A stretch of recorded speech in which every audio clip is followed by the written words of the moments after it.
Hey, how's everybody doing? Looks like chat's pretty busy here tonight. Let's What's going on, Renn? Adam? How you doing? Just how you doing, everybody? Just a busy week out there. Oh yeah, I bet it is. The weather's changed so much this week. How's it up there, Adam? Y'all get a cold spell? Yeah, very busy this week. I mean, it wasn't like super cold or anything, but we just ended up selling a bunch of jobs. Did a cool. job almost every day this week, so worked out well. I guess hell froze over because North Carolina got some snow this week. It's all gone now, but we actually got a little bit of snow. It was like the snowpocalypse down here. Yeah, I've seen a bunch of stuff on Facebook about that. It was like someone sprinkled a little snow on the ground. Yeah. Hey, it's a big deal around here, man. One of my wife's friends, she lives over there on the western part of the state, and she said their county only has 2 salt trucks. I'm surprised you have any. Yeah. Well, good evening there, Dave and Michael, Brandon, Randy.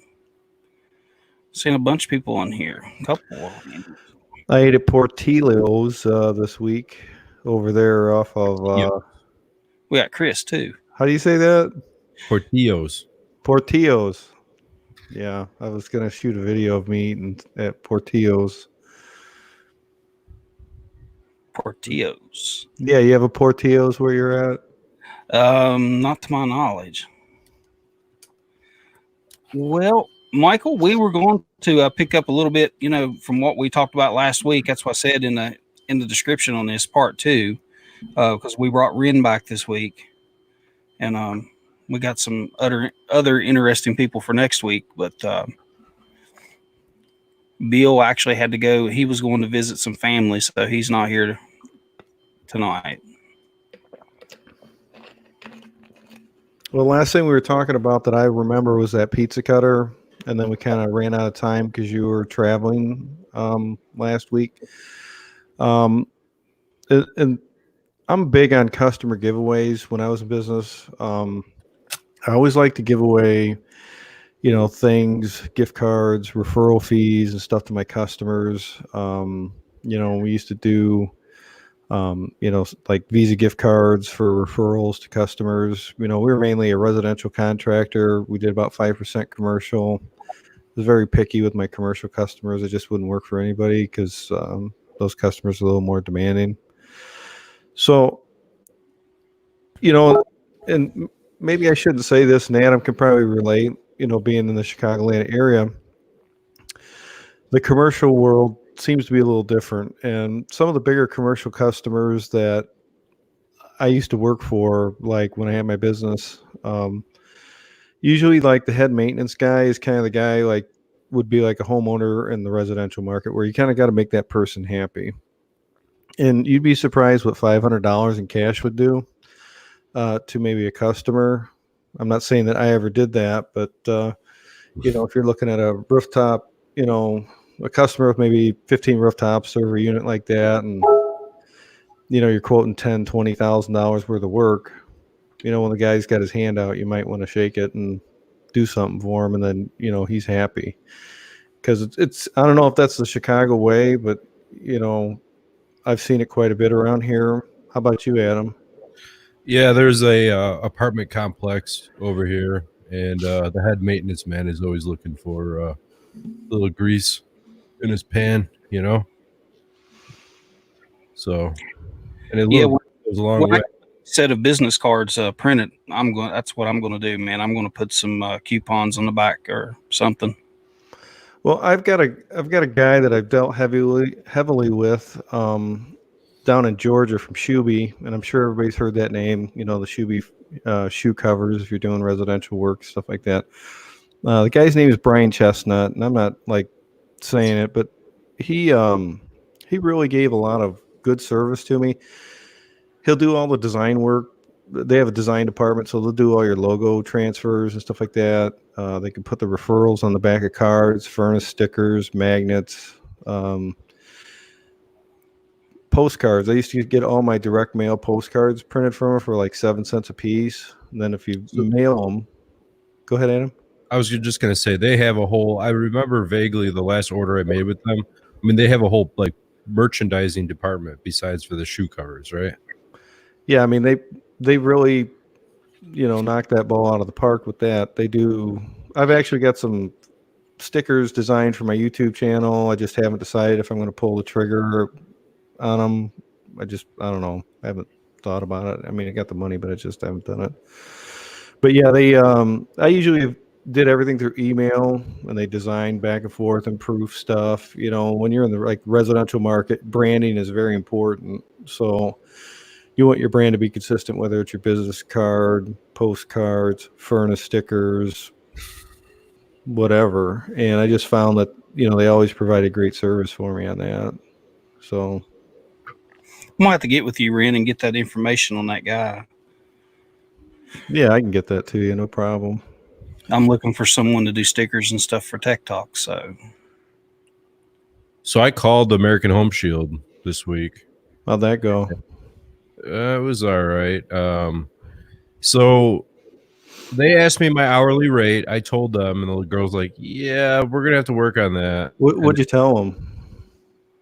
My full hourly rate, Well, I don't know what that is. I mean, 200. And they're like, "Yeah, we'll do it. We could give you 85 is like the most we can do." And I'm like, "So do you pay a service call?" No. I said, "So you pay travel time then?" "Oh yeah, we'll pay travel time." So they said they pay travel time too. I don't know if it's from to. She wants me to have some kind of call with them. I guess maybe to and from the call, and then to and from whatever supply house to pick up whatever parts you need. I think we got into that like the first time I was ever on here. We were behind the scenes talking about that. I wouldn't be so concerned about the 200. It's like fishing for a big fish. You got to just use a little minnow. Right. But don't let the numbers get in the way, because I mean, you want to get them on the hook. Right. And then that's the whole thing too, getting your furnace sticker on the furnace. And if maybe American Home Shield doesn't approve the repair, you're in the house, you're probably going to get the repair. Yeah, it's like walking a fine line, because you want to be the customer's advocate, especially if you identify them as like a potential good customer for you. Mm-hmm. You want to like let them, like, hey, I'm sorry this happened, and I can still make it better, and whatever. But at least you got on the phone with them. I mean, if you just, I would say get your foot in the door, and then we could talk strategy later. I mean, that's always my thing. I mean, yeah, there's a way to make $200 an hour. You just don't have to tell them that. Right. What all did they ask you, Adam, when you called them? Not much. Maybe how long we were in business. We have certain kind of insurance and whatnot, and that was it. So I don't know if the labor rate is it might not be nationwide. It's probably based on the area. And she's like, based on your area, the average labor rate's 85. And I'm like, no, it's not. I didn't tell her that, but well, it looks like Mike said in the chat he's like 98 an hour for commercial. Where's he based out of? I don't know. South Carolina. Yeah, I don't know. not around here. It's not 98 an hour. Yeah, I mean, I think we're getting. I think we're charging our customers. I work for a real big company, and we're on the Indiana side, but we're going into Illinois, and I think we're like 150. You go up to like where the parent company is in Franklin Park. They're probably 170s. Honeywell 844 thermostats. I never liked anything from Honeywell on their thermostats. I don't know about you, Adam. I don't. That's the April Air. You mean? The April Air stuff. I've never been a fan of April Air myself. I mean, they're just making it in China and slapping their sticker on it. So I kind of try and go with something that's a little easier to work with, to be honest with you. If a humidifier comes with a, humidistat, I'll put that in. But I'm going to go with the standard Honeywell type thermostats. I like the T4s, T6s. Yeah. Speaking of thermostats, I had to install 64 of them this week. What kind did you put in? Schneider. We're a Schneider contractor for controls. Okay. And was working with I don't know, he might even show up in the chat tonight. a company out of Midwest Mechanical. They're out by you, Adam. But we were doing, it's a wired thermostat that links up wirelessly, and they have to put all these modules in order to connect them, and they all communicate to each other. And it was just, it was a nightmare project. You got it done? It's up and running? Well, everything was up and running. We put them in like standalone mode this whole week. And then the programmer will come in with the electrician, and, they'll finish linking them up. But so we had to take out what was in there, and then we had to program them all once we put them in there, leave them in standalone mode. And we got like server rooms. We've got, comfort cooling and heating. And then we had like these electromechanical rooms with like DX cooling, and they had the Ranco controls on the wall. So then we had to convert them over to like a thermostat. And it was just a effing night. It's a place that makes all the conduit in the country. It's a national company. So if you've got if you've ever seen a piece of conduit, it probably came off this line. And it's just, it was a nightmare. I had like 2 apprentices on the roof. We're down in the plant. They got in the safety policy, because it's winter here, they have to have 2 guys on the roof in case guy falls, slips, get injured. So all they're doing is basically shutting the disconnect off. We're ripping the thermostats off, wiring them up, programming them, turning them back on, make sure everything works. And it was, I didn't care for the job. I mean, we got it done, but I don't know. It was big. Yeah. Yeah. I didn't get home till last night. It was, we come down here for the snow apocalypse, just, we wasn't sure if we'd actually be able to make it into North Carolina. Is it just you again, or is it you and your wife? No, my wife and my boys here. They'll be here for probably till about mid next week. Back home. Yeah. So tell us about one of your jobs you did today, this week, Adam. Did you just do some change out work, service work? We did, trying to think what we did Monday. I should pull up my schedule. Wednesday, I remember from Wednesday forward, we did a mini split on Wednesday, heat pump, for just a 3-season or whatever, 2-season room, just to heat it because they could never use it. And then, what was it? Thursday? Or no, maybe that was Tuesday. Wednesday, we did a boiler, and one of those little 300 or 350 humidifiers that have the duct that runs up to the floor. Thursday, we did a furnace and coil, and Friday, an air job. So, and in between, little calls scattered in here and there, Sounds like you made some money. It was a good week. What about your service? You seem happier. Yeah. What about your service calls, Adam? Did you have many service calls, or? Not a ton, maybe a couple a day, maybe 2 or 3 a day total. But, it was the installs that helped out. What kind of boiler would you put in? Wild McLean CGA. That ain't a condensing boiler, is it? No. Just a little 80%, 85% or whatever. Yep. How heavy was it? Just a small one, or? Oh, you could pick it up by yourself. It was like 100,000. Oh, that ain't nothing. Yeah. So that was fun. That job, we try to take as much pride as we can with all jobs, but that job, it's like, how far do we take it? Like all this copper in this house, it looks like they didn't sweat the copper with a torch. It looks like they had like a solder paintbrush, a 3-inch solder paintbrush for everything. And everything's just like painted with solder. I'm like, I don't even know how you go about doing this, but yeah. Well, so that was a hot water boiler, right? It wasn't steam. Yeah. Hot water. Basement? Yeah. It was a nice, easy one right next to an alley. Go right down the stairs outside, right into the basement. Boom. Yeah. I always like those easy ones. Yeah.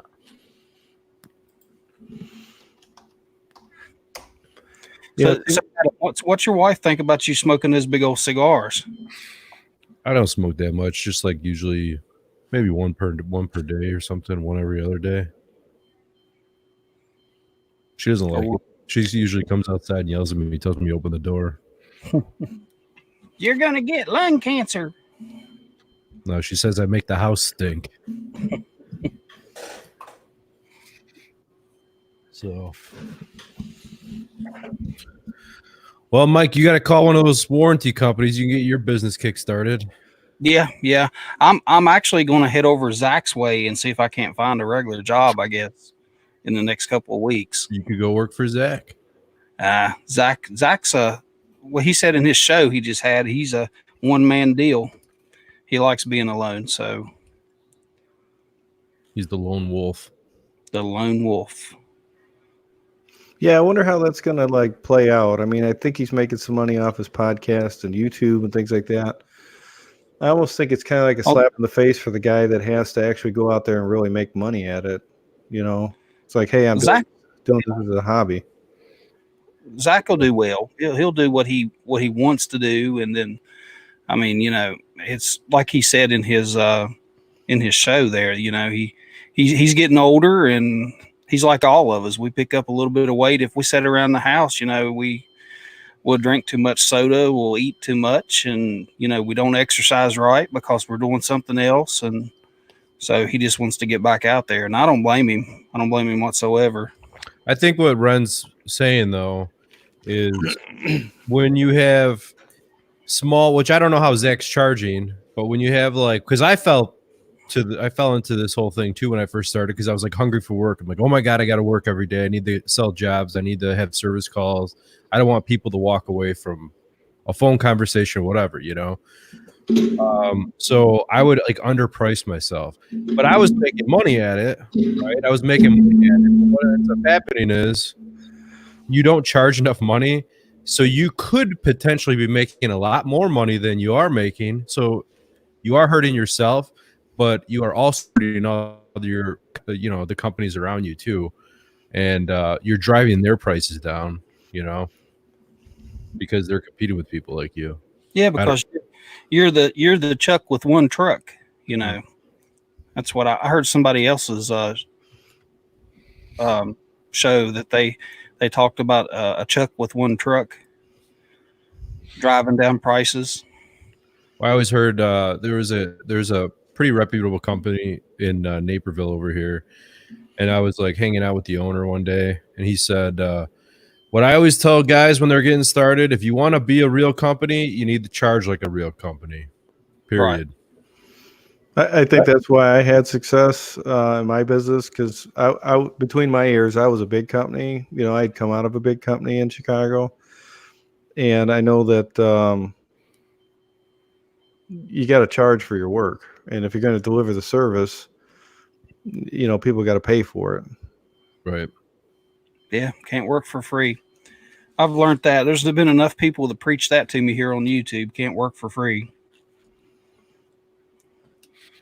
No, my neighbor kind of told me that. You know, he was a ticket broker, and he's like, hey, if you need a hand, I'll do this, I'll do that, but I can't give you tickets for free because when I go to the gas station to buy a gallon of milk, I got to pay for it. So if you want me to get you tickets, you got to pay for it.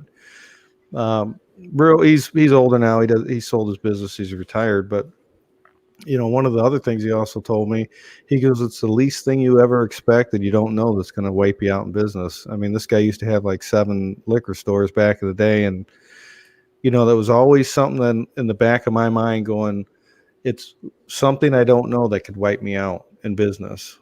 And,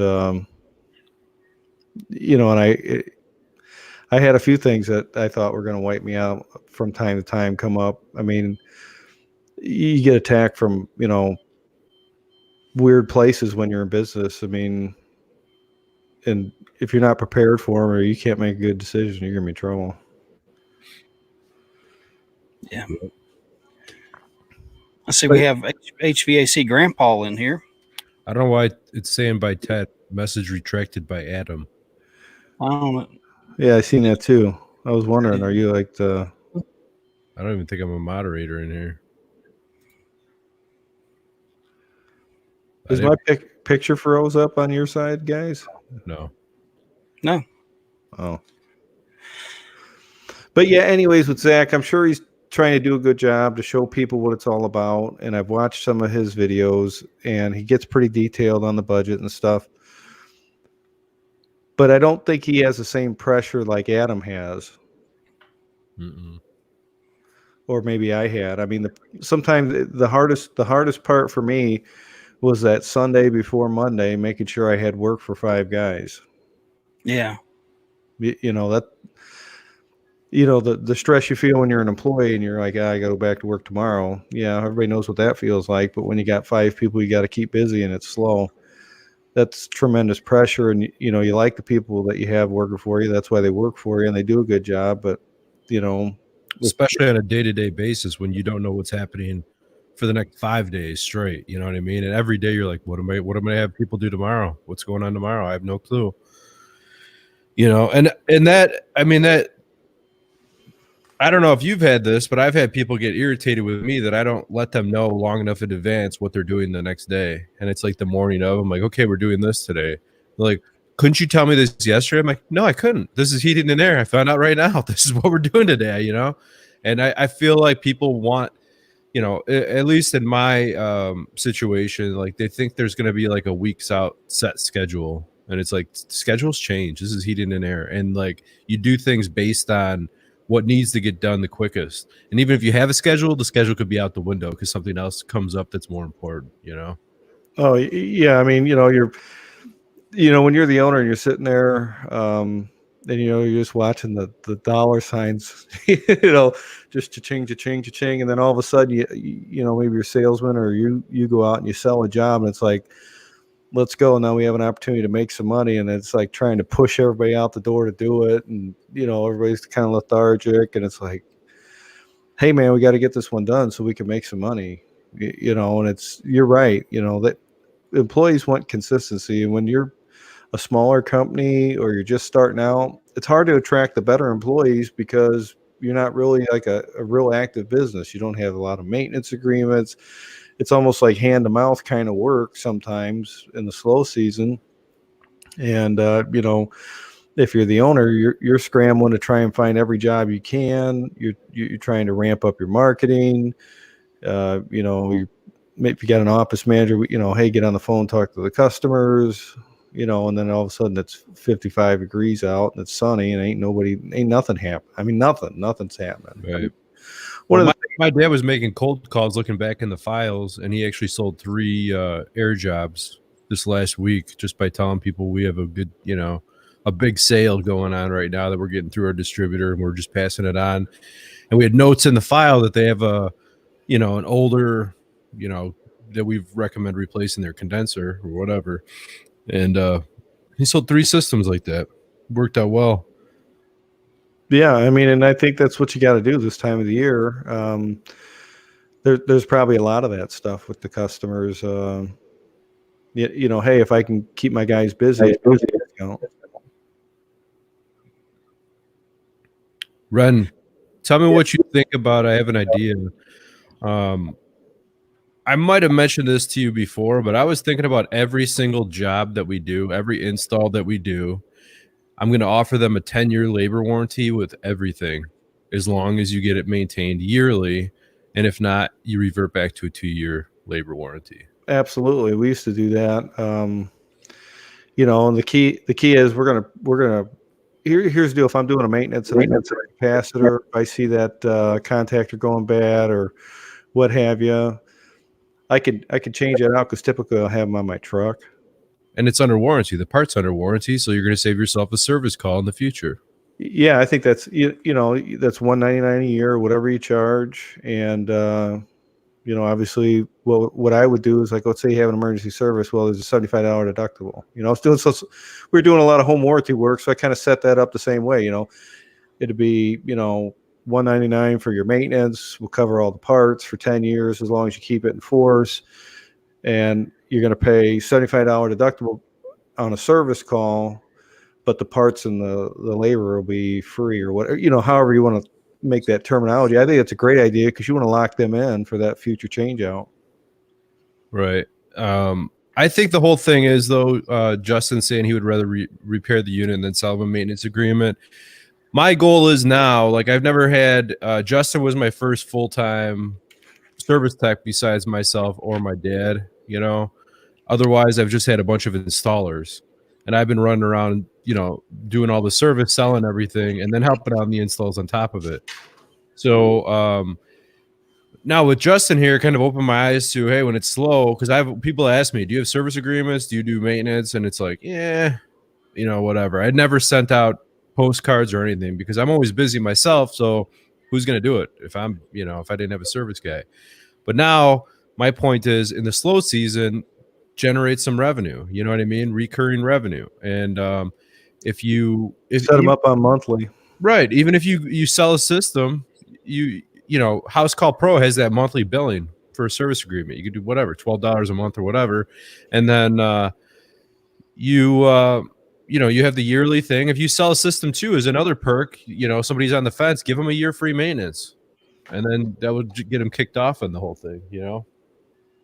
Yeah, I mean, that's maintenance is a lifeblood. So, Adam, if you ever go to sell your business, you know, that's going to be like repeat contracted customers that they can finance your business to the new buyer for, if that's the case. But you mentioned something, and I don't know if it was on a podcast. I think it was on HVAC Uncensored. That I know you're doing that on Friday nights, and you mentioned something about a guy from Carrier come in and they were talking to you, and he sold his business. And I think he had like 7,500 maintenance agreements. That guy was an animal. If we're talking about, he told me his monthly reoccurring, because they did monthly billing for service agreements. His monthly reoccurring billing was like 75,000 a month. Yeah, and then what was it? Hoekstra or some contractor from Nicor or MCor or whoever the utility provider is bought them, and then, you know, Skip Mungo gave him a job. Yep. They were heavily recruiting me the last year I was in business, and, you know, I really liked what they had to offer, but I was in the middle of selling it, so I really couldn't make a switch on my equipment at the time. Mm-hmm. But yeah, I mean, he owns a bunch of commercial buildings up north where he lives. I mean, he was coming all the way down to Valpo where I was at, and I guess the guy that is the coach, like you were talking about, is in Indiana, out east of me, I think, and he used to own a big business, $4 million a year or something. I met him too. He's got some cars though. He has like $100,000 Mercedes.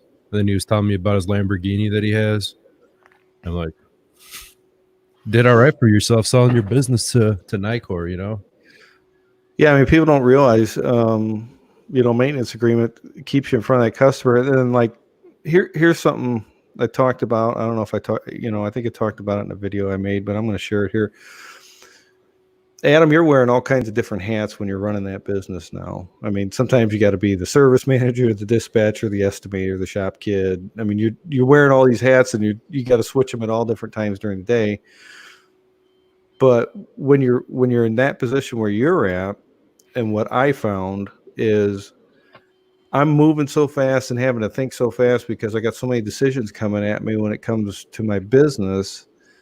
It's hard for me to slow down and develop that relationship with a customer on a 2-hour scheduled maintenance visit that a technician would perform. And you need that time in front of that customer in order to maintain that relationship. And being the business owner, it's kind of hard when you know that, hey, you got to call the insurance company. Did the accountant make the estimated tax payments? Sales taxes due? Shit, my bonds due. I got to send it over here for this other estimate. I got to add an additional insured for this project. It's hard it's like you have to work at a different speed, and a technician needs to slow down, develop that relationship, and work on that customer's equipment. And I found that hard for me to make that transition. So when you told me that, hey, you know what, you hadn't really offered them because you were doing it all, I totally understand that. Because as the owner, we don't have that kind of luxury of time available to us because we're doing so many different things. Yeah. Does that sound kind of... It's exactly what it is. But I mean, I think I'm definitely gonna, I don't know the direction I'm gonna go, but I need to find somebody, at least one, maybe two people. This summer is gonna be rough, I know that, you know. So we'll just keep plugging away and see what happens. Yeah, I think someone's got to be the service tech. I mean, when I opened my business, I was a service tech for like the first 6 months. But my whole goal when I started out is I didn't want to be the service tech because that wasn't like where my objective was. So as soon as I could replace myself, I did. And I had been training my nephew for years, and he came to work for me, and he was like a son to me, trained him in, well, he owns his own company today, and he ended up being a competitor. And he does well. We don't speak anymore since my father passed away, but he was like my first service tech. And I thought, the whole idea of having him in the business is that, since he was a relative, that I would pass that on to him, just kind of fizzled away and, whatever. But yeah, I think when you're doing maintenance, you got to slow down and look for opportunities for customer needs and offer them solutions. Well, that goes back to a class I took. I'm trying to remember the guy's name. I'll probably remember it tomorrow or something, but there was a class called Seeds or Leads. And basically every single house you're at, you need to be planting seeds in the customer's heads, being either IAQ or, hey, you're getting to the end of the life expectancy of your equipment, or hey, you're the bearings in your draft motor is starting to sound pretty bad. You're going to probably have an issue in the next year. I'd recommend doing something about it. Whatever, plant seeds or take those seeds that you previously planted and turn them into leads. Mm-hmm. Well, if I was going to go back into the business again, knowing what I know now, and it's could be a possibility. The first thing I would do is hire a service tech and an installer, and then I would hire me a full-time sales professional. My job's to get, and when I say full-time service professional, I had a guy that was selling $1 million a year. And that's where we were generating a lot of money, and then we were also selling a lot of maintenance agreements. But the service guy is not always going to be busy, so he can turn into the install helper. Right. And I learned a little trick with we always ran kind of lean with our help.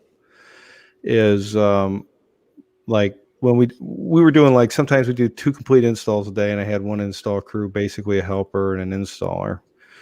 I would take my service guys and I'd let them go do the outside, rip the outside out, set the new condenser, hook the installer's vacuum pump on. And I'd set his first service call at 10 o'clock in the morning, or maintenance visit at 10 o'clock in the morning.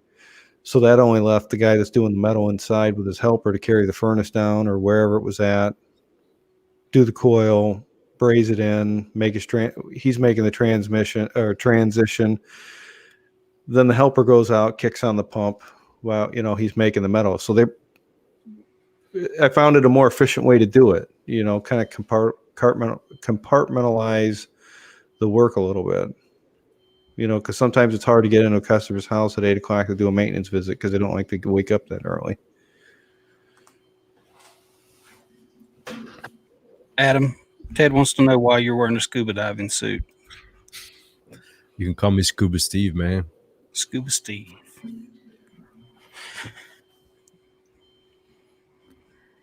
Wearing my outlaw shirt. But yeah, the reason why I quit the company that was bought out, that my dad had, I was down to less than 10 hours a week for, a month straight, and I have a family. And then I got offered a job. It wasn't very well paid, but I got offered a job to replace 280 furnaces at this apartment complex. Done.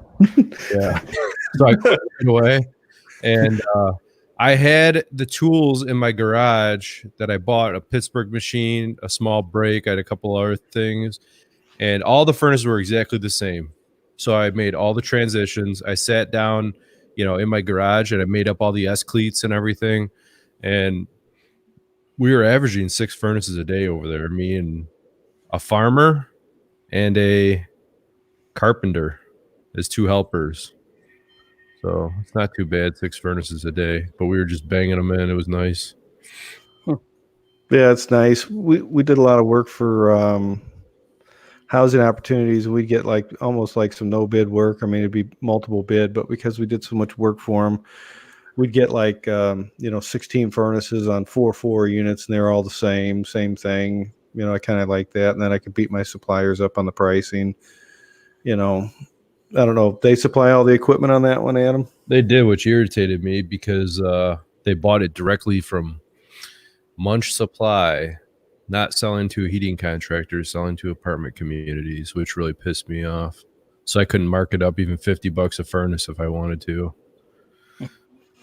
So, yeah, I when I first got into business, I was a train dealer, and it was a disaster because I'm a little farther than Munch. Didn't have an office where they have one now, so I was getting everything out of where's their one in, I don't know if it was somewhere in Illinois, bringing it all the way over here, so I had to stock a lot of stuff. But it was right when they had them problems with the TXVs, and we were putting in a bunch of them, and I found myself, I won't forget this. I was out on a Sunday at a customer's house. This brand new system wasn't working. I had to swap out a coil on a Sunday, and it was sunny out, and I was just a beautiful day off, and I just probably worked 6 days a week, and I'm like, screw this, man. I'm not dealing with their problems. So we ended up making a switch because that was a disaster. Would you switch to? We went to Amana, and no TXVs in Amana. Well, they do, but yeah. And if I get a TXV from Amana, I'm having it factory installed. Pay the $10 extra for the less work. But I went with them because they just offered so much marketing incentives. Now that's another thing that I don't know if Adam's taken advantage of or if Mike's considered it. Are you getting the marketing assistance from your suppliers? Yeah. So last year, I think I'm trying to remember what we got total from Amana, but it was a pretty big check back. Well, they give you Amana will give you back a rebate in general. Yeah. That has changed this year. I don't remember what it is. 2 years ago, I believe we were getting a 10% rebate back, which was freaking huge. I got a big check back, and then you get accrual on top of it, which was awesome. But I know it has dropped substantially, like several percentage points. But they have Amana usually has like 10% off days throughout the year. You know what I mean? And I was talking to another guy that owns a company, and what he does, he'll buy 10 furnaces at a time or 10 condensers at a time on the 10% off day. And then he gets his rebate on top of that and the accrual, and he gets a huge savings on it. And if he sells something that he doesn't have, he just trades it in, Yeah, smart. And I mean, if you've been in business long enough, you're going to know, hey, I sell between 2 and 4 tons condensers consistently. So I'm going to buy, a 2 or, 2, 2.5, 3s. I'm going to, that's going to be the bulk of my work. And then, 4s are kind of odd, but you sell them if you got something. But yeah, I mean, you get them, you know what your mix is. I mean, we were always between 2 and 3 tons. So 2, 2.5, and 3, that's always kind of what, I was willing to stock 13s and 16s. If you're going out on a sales call and it's a 3-ton that you need to install, and you have a 3-ton single stage 16 seer sitting in your shop, I'll tell you what they're going to get offered. That's what they're getting. Now, I think you're dealing with the same supplier I was. We never stocked any equipment, and we were just selling a boatload. I would get same day or first thing delivers. Yeah. Are they doing that for you? Yeah. And that's why I like doing business with them. One of the other, I did not like the whatever GDI. I did not like how they were very corporate about everything. You didn't feel like you were at like a small time, you have a face-to-face relationship. Hey, I'll help you out with this or do that. They have a lot of incentives for doing that, but I just didn't like, you feel like you're dealing with like they're the biggest HVAC company in the world, and you feel like that, right?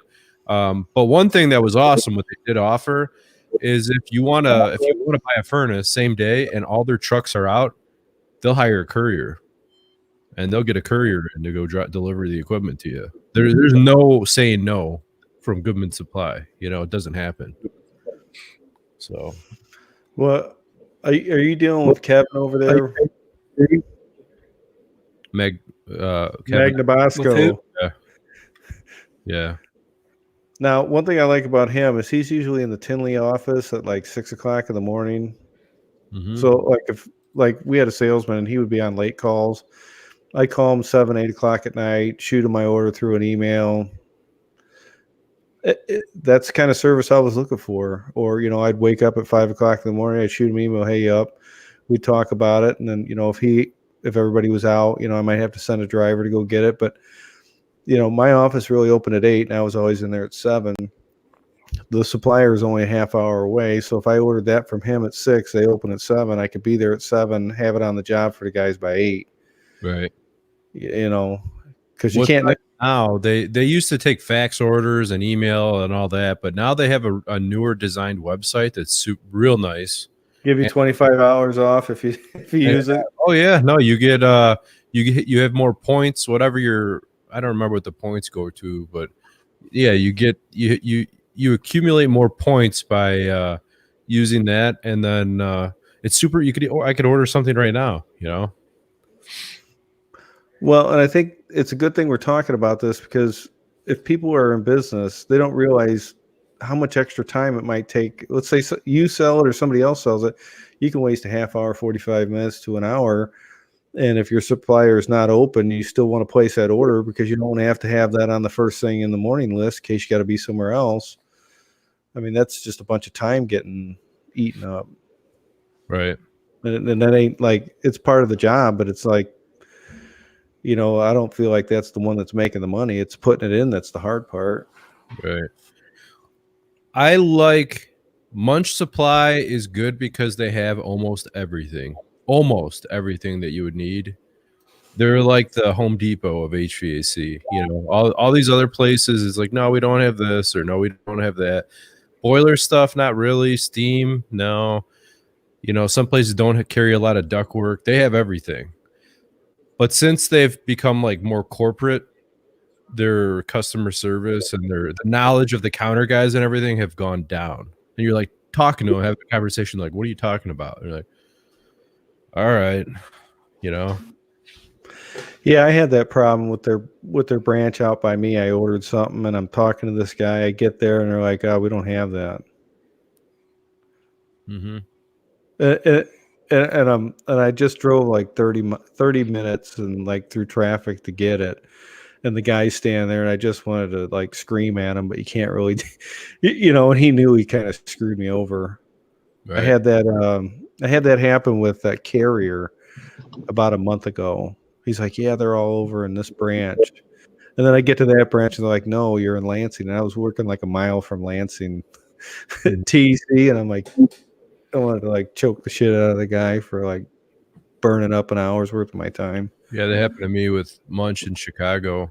I ordered up a steam vent.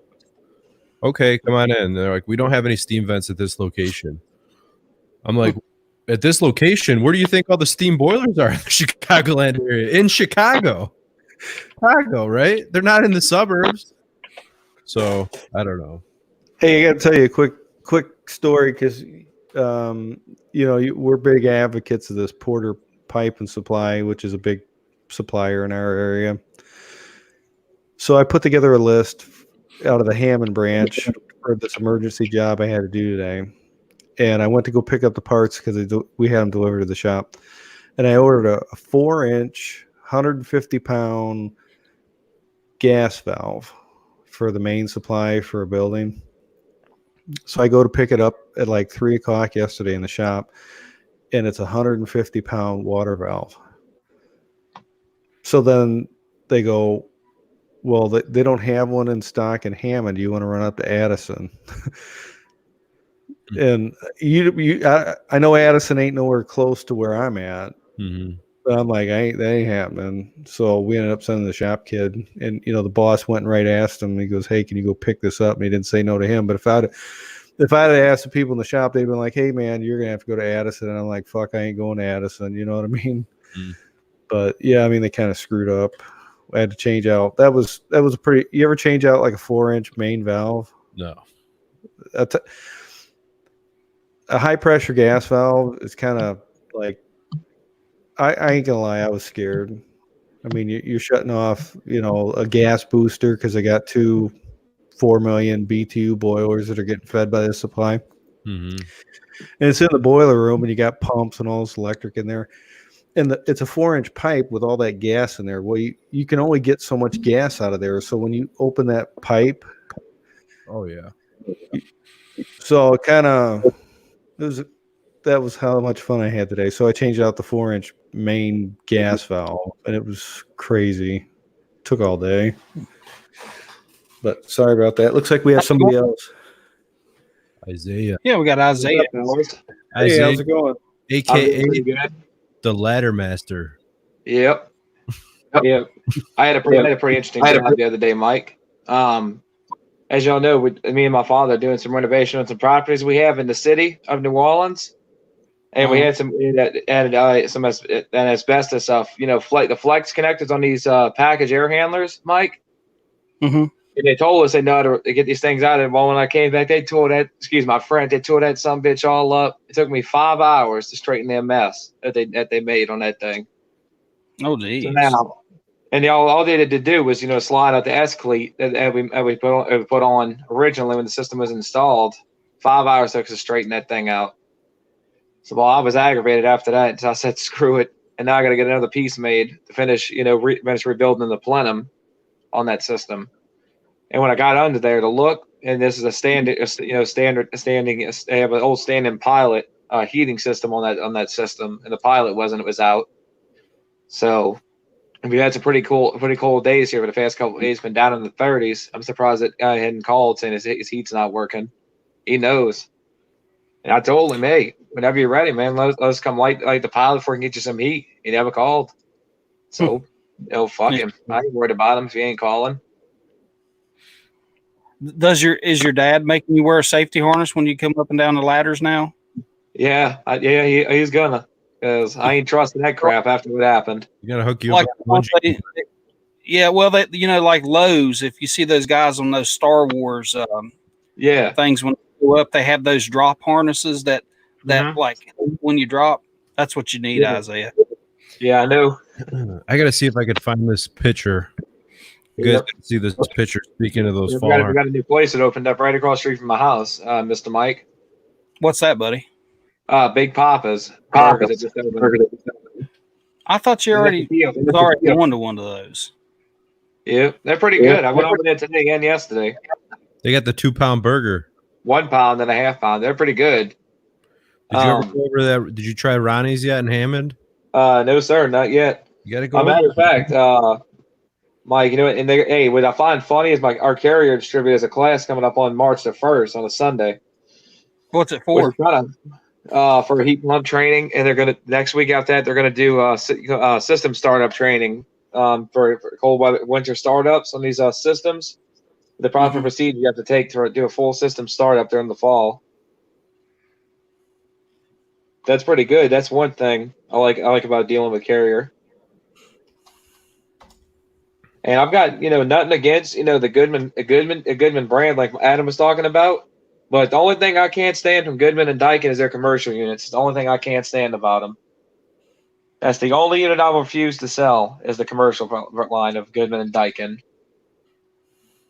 Honestly, Carrier is a good brand, but the company I work for, that's what they installed was Carrier units. But, like when you walk up to a train and you look down at it, you see quality. Yeah, you do. And when you walk up to a new Carrier unit, just your basic Carrier heat pump, man, you really don't see that quality, right? Especially when you pull the cover off of it and you've got this little tiny board, and I mean, I just don't see it. I don't see the money there. Yes, sir. They're not like the older systems. The older Carriers were really nice, but these new ones, I'm just not feeling it. And don't get me wrong, I like a Carrier. I mean, they work great, but and I install a lot of ICP stuff, and it's basically a Carrier. Yep, but I just heard. Yes, sir. But I just heard this from my York distributor. York, matter of fact, York just switched from the Bristol recip compressor to the LG. They just switched it recently, this past January. This past last week they just switched. Which, in my opinion, I mean, the LGs are fine and all, but I had one that was 5 years old that failed on me. And so a home warranty company installed. I agree with Ted. Carrier's a generic brand these days. Yeah, I agree with Ted too. But I mean, I've seen some good ones that were more sophisticated looking. Yep. I'm not seeing much big carrier stuff like I used to. It's all the little stuff. I don't know about you, Adam, if you're seeing that. I mean, I'm not. If it's big, it's usually like an IntelliPack, maybe some bigger Yorks, but I'm not seeing a lot of new jobs going in with the big carrier. I don't do that much commercial to notice, but no, I haven't. I actually pulled out a carrier and installed the new carrier just because I didn't need a curb adapter just this last summer. But besides that, no, not really. I like the train. Dave says that York is job security. Yeah, if they are. Jones. Yeah. As long as you stay away from the micro channel. That's the only thing that's bad about them is the micro channel. And I mean, we have on a property, a little restaurant we used to do work on for the chef that owned the building. I mean, he had at least probably a shit ton of York equipment up there. And I didn't have any problems with it at all. No leaks, nothing. But on the main packaging of the kitchen area, somebody had either hail had hit, they had hail damage that had busted oil and caused it to leak. Which I find unbelievable. That's unbelievable how that happened. They just don't make any of them really like they used to. Yeah. How long do you see some of these units going to run? I mean, you see some people that walk up on the systems that was put in the 70s and it's still kicking, still running. Yep. Ted has videos on them all the time. He'll run up onto a system that's really freaking old and still kicking ass. But some of these newer systems, like some of these new and stuff, they're just not going to last. I mean, here, let me show you. Can I share my screen? Yeah, is it okay, Mike, who shares his screen? Yeah. So check this out. This is the Vista building in Hyde Park. I don't know if you could see like the third floor from the top. This is the mini split, the Daikin mini split we installed, hanging on the side, right off the side of this fire escape. You can see the building a little bit better, how tall it is right here. That was fun. When did you do that? Maybe 2 years ago. But let's see if I got it's got a good view from the thing here. You can see it was it looks like a 3-zone we put in there. I had this friend of mine is a welding instructor. He was a union welder. I gave him the dimensions of what I wanted. He welded studs on the bottom, and we just lowered it out the window, dropped it down right in the studs, and then I got like a 3-foot long socket extension and put a little thumb gum in the socket to hold the nuts in. And just how'd you get those anchors on the wall? Well, those are actually bolt through. That was fun too. So, what was it? Bosch makes a 90-degree. They make a 90-degree hammer head attachment.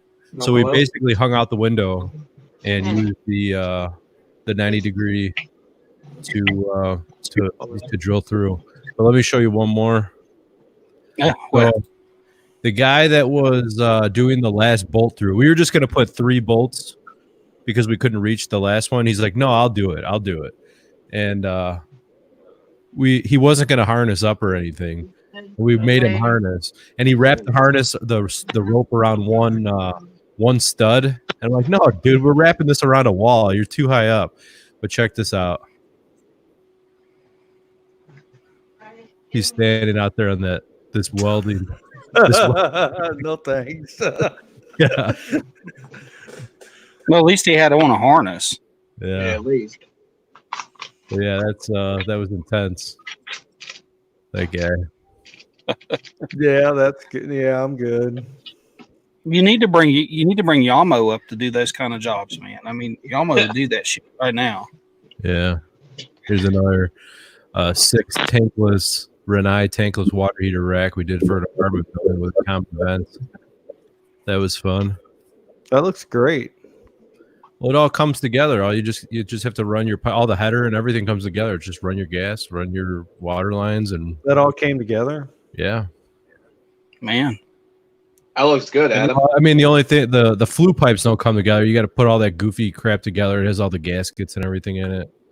But yeah, you can see the big A-team sticker right there on the front of it too. it stops sharing. Yeah, and that guy didn't want to pay after we were done with the whole job. He didn't want to pay for it. What did? Really? Yeah, he said it's too expensive. Yeah, it is expensive. That's what I said. I'm like, yeah, I didn't pick this. You picked it, man. My favorite comeback when customer goes, "Man, that's expensive." I go, "You know what's more expensive?" They go, "No, what?" I go, "Run an HVAC company." Yeah. That's crazy. You got your money though, right? Oh yeah, I got it. So Isaiah, how's your dad doing? He's doing great. Doing great. Yep. How's his heart? Yeah, so doing good. Doing good, Adam. My mom was saying last night he's gonna probably be getting out of the field. Probably he's almost getting up in age. No. I hope he doesn't, because I don't know what I'm gonna do. He's gonna have to put you. Put me to work in my mom. He's gonna put you in a football helmet and slap you in the butt and tell you to get on your way. Well, he just needs to hire you a helper, Isaiah, and he can sit at the house and scream at you on the telephone. And Yep. Yep. What was that guy? What's the Mexican guy that was putting in the train unit with you guys? He's got his own company. You should That's Carlos. Carlos, there you go. he'll be on the phone. Boy, when you get home, put this big boot up against your head. Mike, did you ever hear the story? Isaiah he could tell it right now if he wants to. Isaiah, I'm going to repeat your story. You've told it on YouTube. You don't care, right? Yeah, I don't care. When Isaiah was in, I don't know if it was high school or what, he got stabbed in the mouth by another. What? Yeah. Right? Yeah, I was as a kid, and I tore that little piece of shit up after that. Didn't your tooth fall out or something when he stabbed you? Yeah, right here on this side of my mouth, I had one of my teeth knocked out. Yeah, I tore his ass up after that. My homework teacher had to pull me off of him. I was tearing him up. Imagine that. What'd they stab you with? Well, a little kitchen knife. Damn. You know, and Lloyd, that little piece of crap, it was back in school, was expelled, and his dad brought him back the second day. No, it was only a kitchen knife. I mean, Yeah, thank God. It could have been a lot worse. Machete. And a matter of fact, I got a new mouse for my PC set up, Mike. Oh, did you? Yep. Come on. Oh, that's fancy. hey Adam, Yeah. I got a question for you. You ever use Carrier for your hydronics? Bill Bailey? No. Yeah, Tell you're showing me that picture.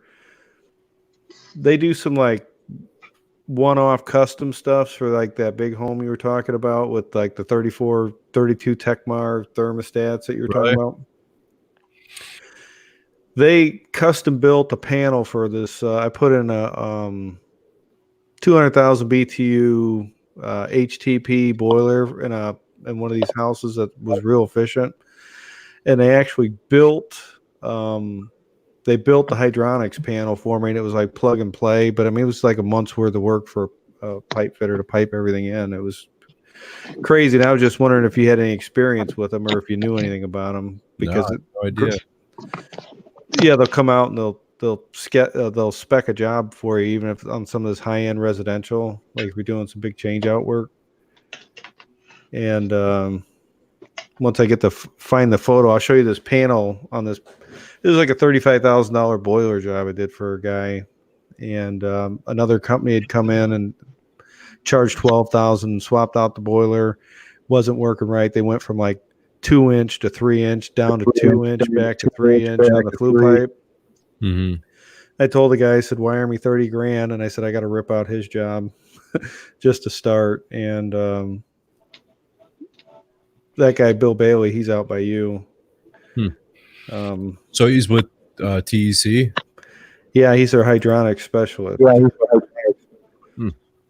So if I could share my screen somehow, one of them here, I could show you this panel that they built. It hasn't popped up yet. Let me see here. There we go.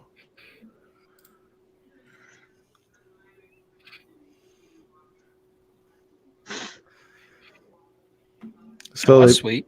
So they built this all the way up to these valves.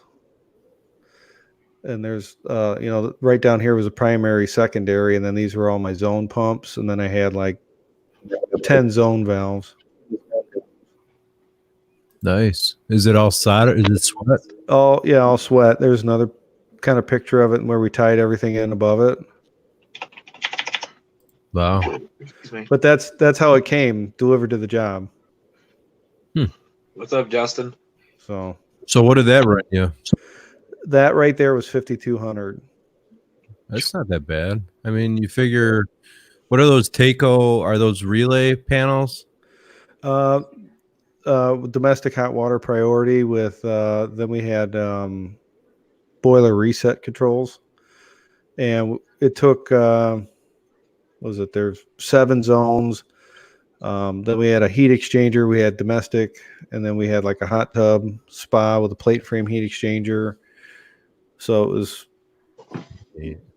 kind of, you got 5 pumps on there, and then you got the air thing, and So you're like between that, your pressure reducing valve, the FB38, and the backflow preventer, the zone valves, FB38 and the backflow. It's like probably close to $1,000 right there, just in parts. And then your pumps. I mean, what? Those are $100 a pop. Those are ECM pumps. So a couple $100 a pump, right?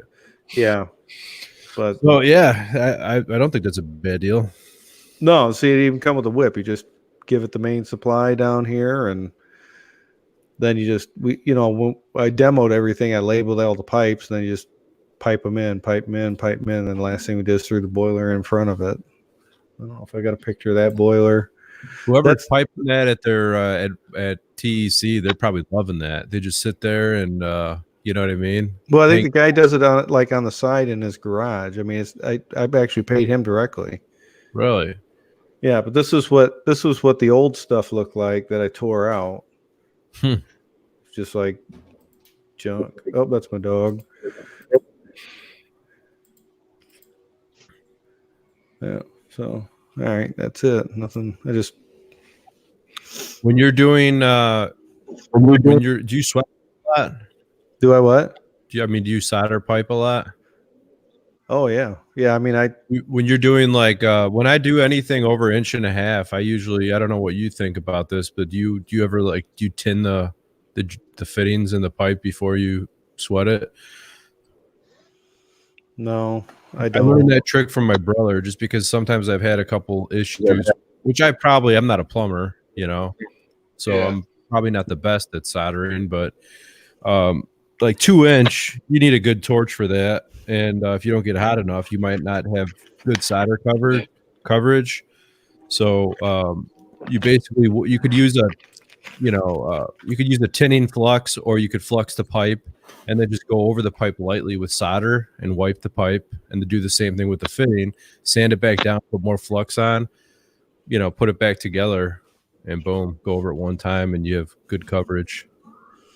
I got to be honest with you, I've never knew about that. I don't know if that's a plumbing thing or what. I mean, yep.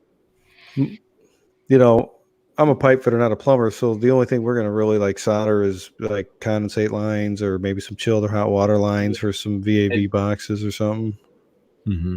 Renn is the guy that does the paintbrush solder there, Adam. I should have took pictures of this. It was unreal. And I'm like, I want to fix this up and make it nice. And I'm looking around. And I'm like, everything in this house looks like that. What can I fix? There's nothing to fix here. So I just picked a spot, cut it, and redid it to the new board, you know, and that was it. I guess you got to choose your battles. You can't rebuild everybody's house, right? There's something. No. The mic and Adam. Yeah. Like And Renn. you know, when I went, you know, we all know, you know, the crap he was talking about York, Mike. Well, this the owner of the supply that my Yorkster really, you know, truly wants me to put in my first ever York system, a complete system. He wants me to do. So, and I'm, you know, in a way, I'm thinking about it, giving it a shot. I mean, properties my dad's buddy has. We put all his York units up on the roof for him. What's the new York? It's not Source One or whatever anymore. What It's are the they? Infinity. The distributor. Solar Supply. No. Well, at least around here they're not. They just changed over to something else. I can't remember the name of them. Did they change those in Illinois too as well? Yeah. Yeah, I mean they're good to me over there at Solar Supply. Well, and, I'm going to say something. I'm sure Adam will probably agree. Have you ever tried to call York and Tinley? Have you ever tried to call any of the Yorks in the Chicagoland area? You can't. They don't answer their phone. It's And the funny thing is, they keep changing their numbers. So the phone number is listed on Google. It's like this is not a working number anymore, and it's like they don't post a new updated phone number. It's like, how do you want to gain business? You know, I don't get it. Right, I don't either. I thought they just changed the one in my area, like locally close, but yeah, they got bought out by somebody because they were horrible. Yeah. They so we had so many back. We sold a lot of American Standard with my dad, and then he had a falling out with Munch. So York was giving us some pretty good incentives to switch over to York, and that was when Johnson Controls bought them out, and they redesigned all the furnaces, and they got rid of the Diamond 80s and everything, and they went over to the Infinity line, the 33-inch modulating furnaces and all that. And we jumped on the bandwagon right when they came out, the modulating furnaces, and we had so many warranty issues on the condensers as well as the furnaces and everything. But people argue with me, say, no, I never had issues. Well, we were selling all 100% high-end stuff. Every furnace we were selling was modulating, you know, and it was everything. Every little part we were having issues with. And so I hated York. I wouldn't even talk to him. And the guy came in, he was talking to my dad recently, and he's like, you think your son would be considered selling York again? And my dad's like, I don't know about that. Good luck with that. And the guy got a hold of my cell phone number, and he called me and he told me, listen, you don't have to sign anything with us. You just you could pick any York system you want. I don't care if you give it away for free, put it in your house or whatever. We'll give it to you just to try it out. You could have whatever. I told you, Adam, you should get you one and put it in your garage, man. Yeah. Somebody was telling us. I spoke to somebody on the phone, Mike, and you know my York distributor was saying, sell the new Infinity, the one with the gauges built in. You got to take a test because they don't want anybody, any asshead coming off the street and buying that thing. You got to know what the hell you're doing to mess with that. What do you mean it has gauges built into it? Well, that's because you have to work on it so much, and you ain't got to carry your gauges to it. Yeah. Isaiah, what is it? What kind of unit is it? It's the Affinity 20C or 5-stage variable speed inverter. Oh yeah, all those. I think all the inverter they want you to take a class on. They won't sell it to. Train did the same thing. Amanda did the same thing. Yeah, and I got nothing. I've got nothing against York at all. I mean, as long as they're installed right and designed right, it'll last. I tell you, I got a story where they sent me the wrong power voltage for a rooftop. Ooh. And so we fly it up, hook it up, smoke everything inside of it. You know, they sent us I don't know if they sent us a 230 and it was 480 or 480 and it was 230. And if I wouldn't have had my email showing that I ordered the right one, I'd have had to eat that. But they ended up paying for the crane, all the labor, swapping out the unit. It's crazy. And then I get a call a year later from the guy, and he said, "Hey, you didn't tell us, you know, that unit was bad and that you hooked it up because everything inside, all the electronics were fried on it." I said, "Well, when we sent it back, we told you it was the wrong one and you had to buy a crane and yada yada." But he called me a year later ago because they sold it to somebody else and then they did it to somebody else. Wow. I would think it's fine. It's whatever. Not worth it.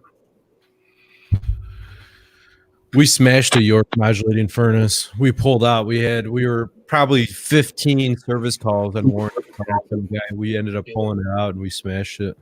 I made a YouTube video on it, and then I made it private. I don't know where it is.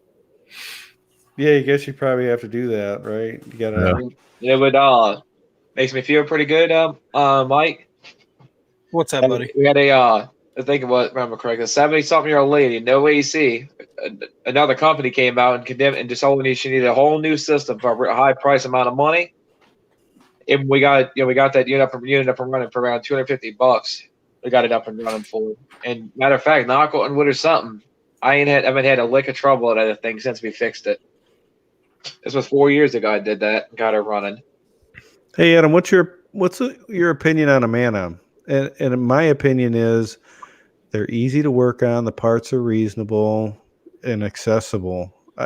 And I think we probably put in, 1,500, 2,000 of them. Minimal issues. I agree. Two things I'll tell you. I like almost everything. The things that I don't like are the cages on the condensers. I think those are a joke. If you want to take those, you want to take a condenser apart and clean it thoroughly or whatever, good luck with that. Make sure you put gloves on because you're going to slice your hand, and it's not fun getting back together. Number one, they need to redesign that. And then what was the other thing? I think 33-inch furnaces, the blower motors are pretty difficult to come out. They're 34 or whatever they are, 34-inch furnaces. They give you maybe a 1/4-inch clearance between the bottom of the furnace and the blower housing. Yeah, I got one of those I got 2-stage variable furnace with a 2-stage AC with a $400 comfort net. I heard they were going to eliminate that. Yeah, now everything is it's the furnace that controls everything. They want to make it so any furnace can be controlled by 24-volt basic single-stage thermostat. And any condenser as well too. Even if it's communicating, you could do not only condensers, heat pumps. You could do a 2-stage heat pump with 2 wires run outside. That's it. And that includes an outdoor sensor. It has an outdoor sensor and everything, so you don't have to worry about any of it, which is very nice.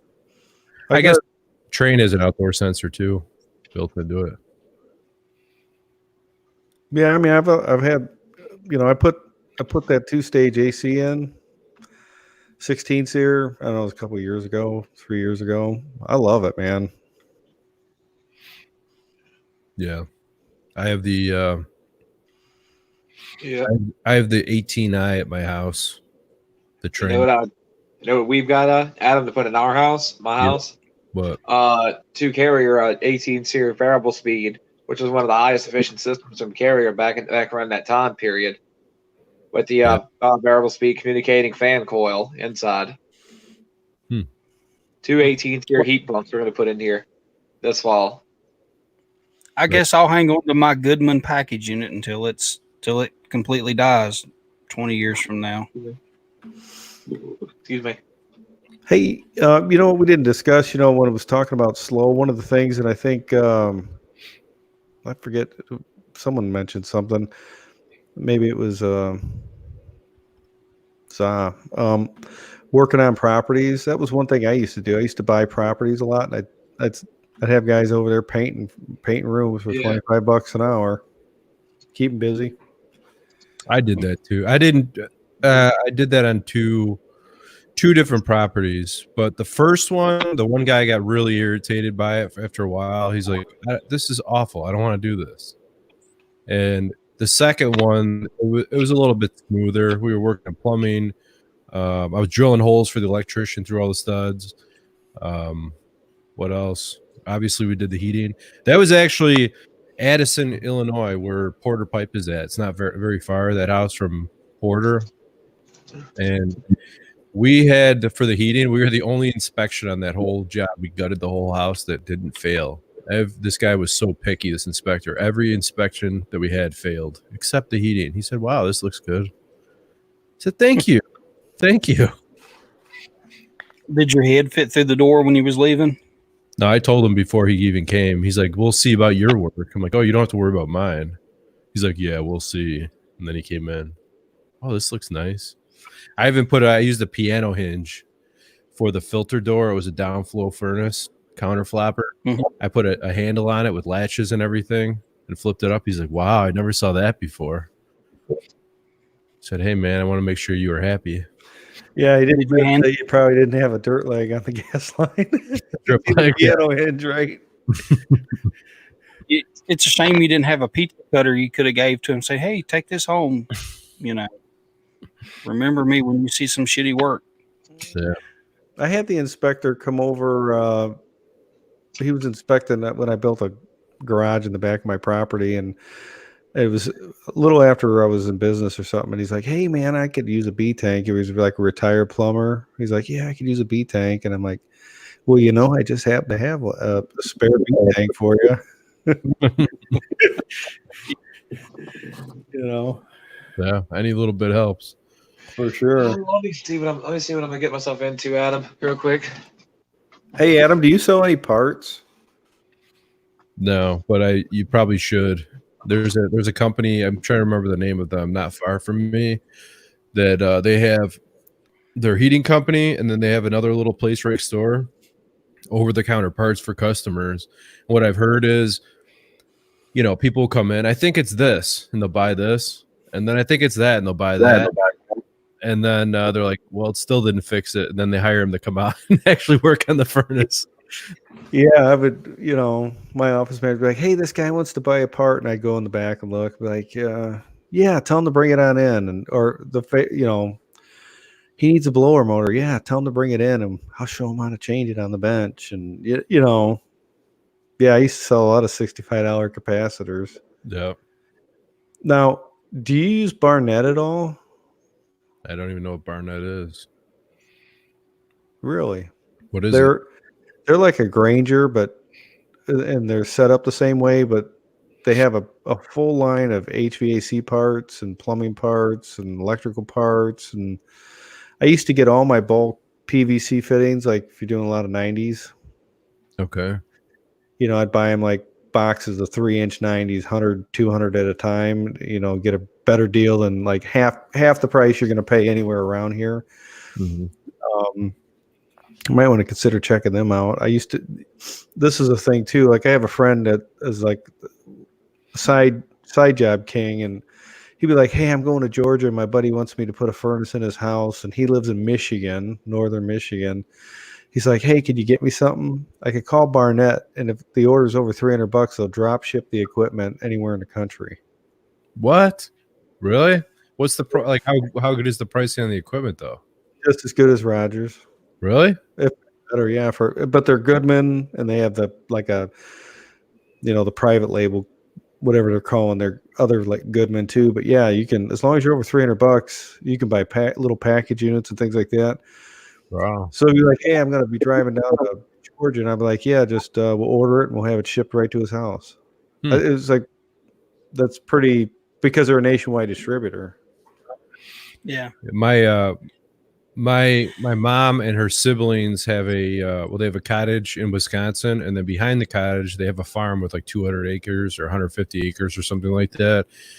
And they needed a furnace in the farmhouse. My uncle's calling me. He's like, can you do it? I'm like, well, yeah. He's like, well, I got a quote, and he told me the quote for 95, and it was pretty cheap. It was like, I don't know, 3,000 or something, or 2,800, or I don't know what it was. It was pretty cheap, and I'm like, I don't see how I'll do it for cheaper driving my truck all the way up there with the equipment and whatnot. But if I would have been able to get the equipment drop shipped, I just would have thrown a couple tools in the back of the minivan and drove up there, and it would have been easy to help them out with it, you know.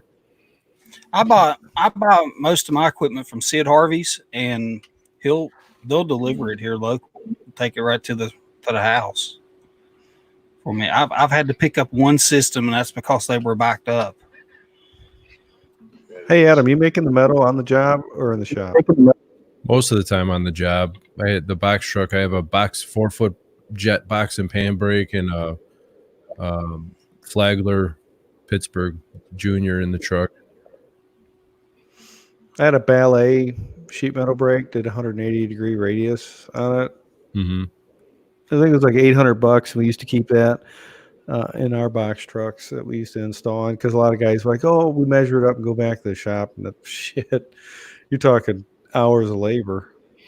That's how, when I was young, when I first started doing metal for my dad, he would measure everything up beforehand, and then the night before he would give me the measurements, and I would make everything up and then bring it out. But sometimes my dad would measure it wrong, and he'd tell me, oh, I don't know, if I used the rubber ruler measuring that thing or whatever, and I would be so pissed off because it didn't fit, and then I would have to drive all the way back to 45 minutes or whatever back to the shop and make it up and then go back out. So then he just decided, why don't we buy a box truck, and that solved all the problems, you know. Yeah, I think it's more efficient. Your insulation, when you insulate your rounded pieces and stuff like that, when you put your insulation in, Adam, what do you use to secure that? You just glue it, or you're saying duct liner? Yeah, duct liner. Most of it, well, it depends on if I'm in a hurry or not. If I have time, I'll make up all the blanks for all the sheet metal pieces, and I'll cut the duct liner. And then I don't use all these supply houses. They try to push off on you the water-based glue.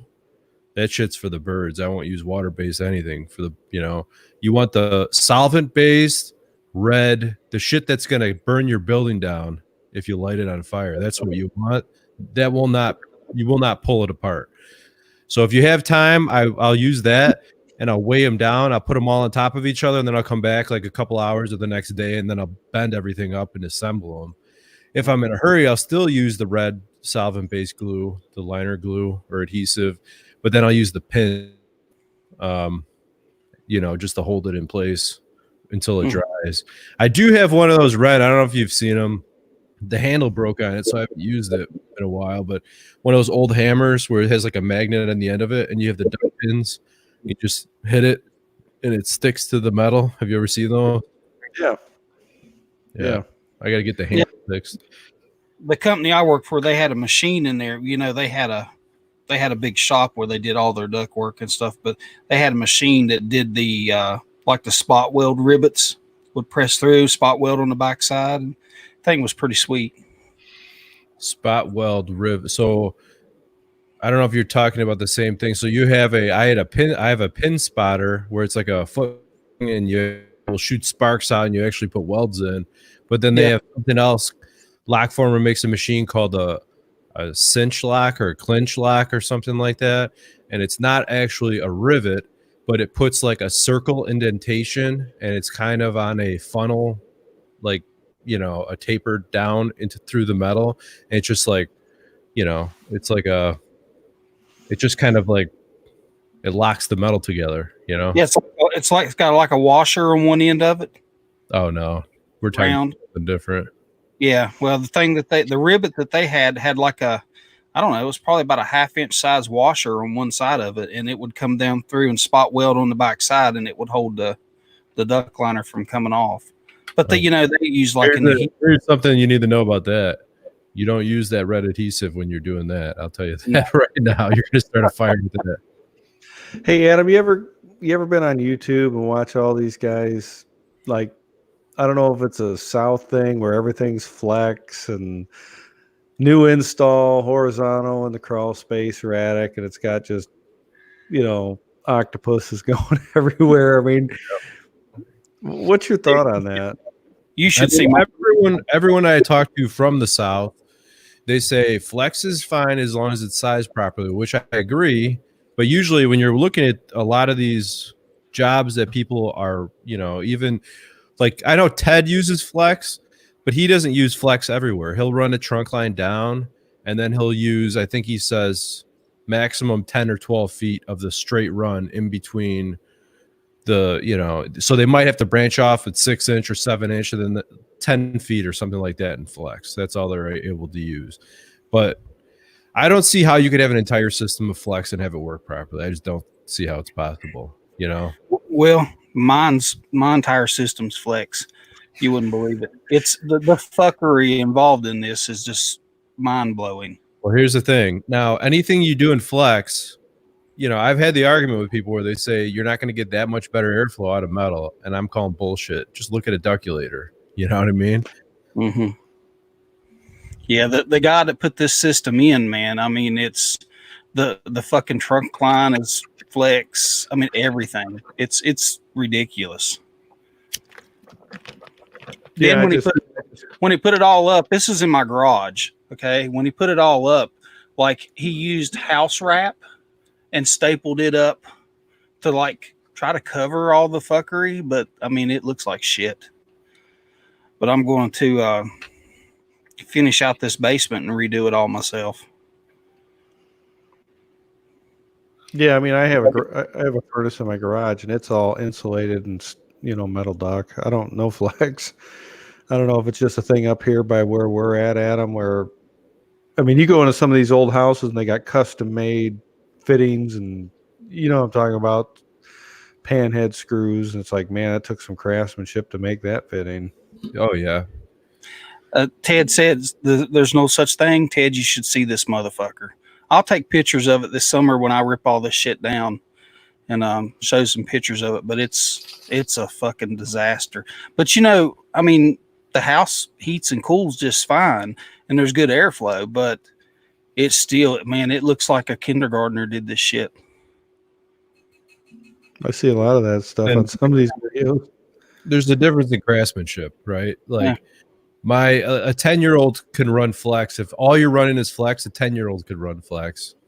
But if you're doing metal and you want to have metal be sealed properly, look nice, and work well, that's an art. It's an art, it's not just a trade, it's an art. You ever think about doing more videos on that, Adam? Because I mean, here's the deal. This is what I know. I'm not a metal guy, but I've been around some guys that just can make that shit for days and like some beautiful stuff. Do you ever think about doing more videos on that? I should. I really need to clean up my shop. It's a mess right now. But my problem is, which I was trying to pick, I think he was falling asleep last night, Zach from Quality HVAC.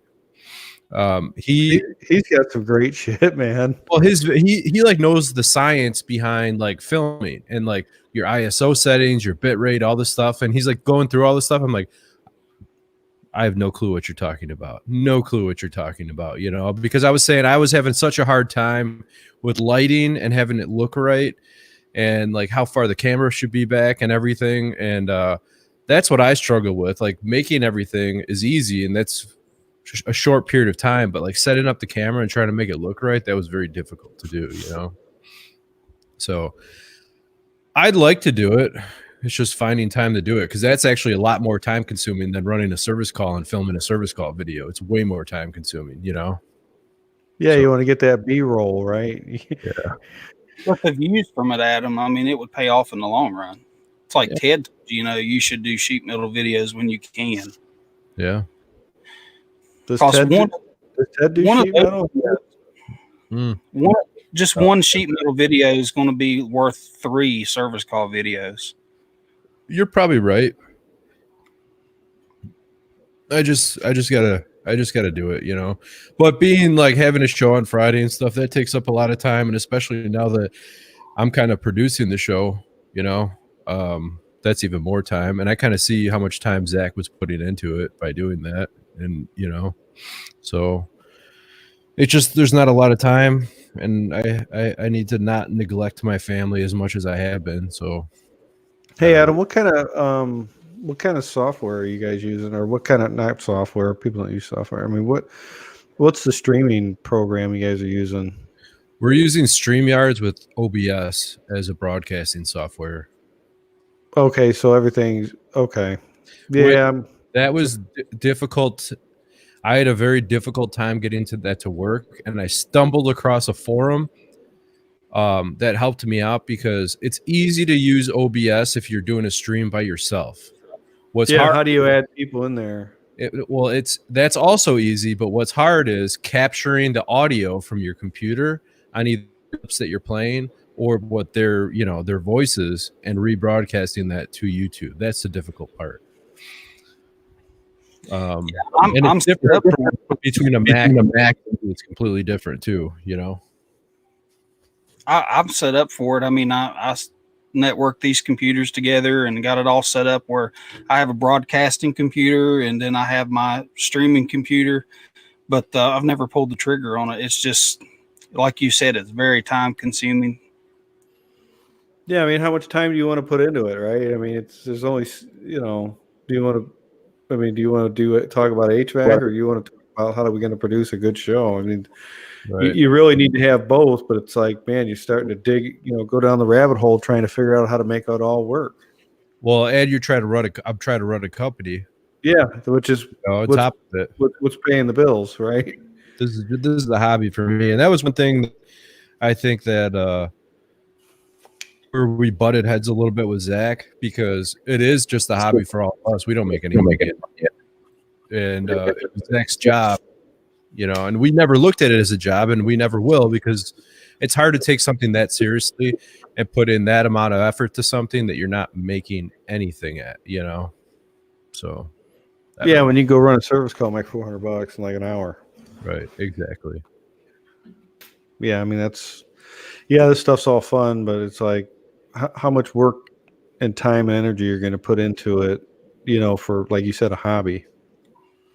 Yep. Well, I think Rick said that last night. You get 2,000 views on a video, and it took you 3 hours to make the video and edit it and upload it and everything. You make $20 off of it. Is it worth it? Yeah, and there's a lot of content on what we're doing. Right. Oh yeah, there's a bunch of us out there right now. That I think that's kind of why I like just doing the live shows. I mean, I've done a couple of service videos, but nothing.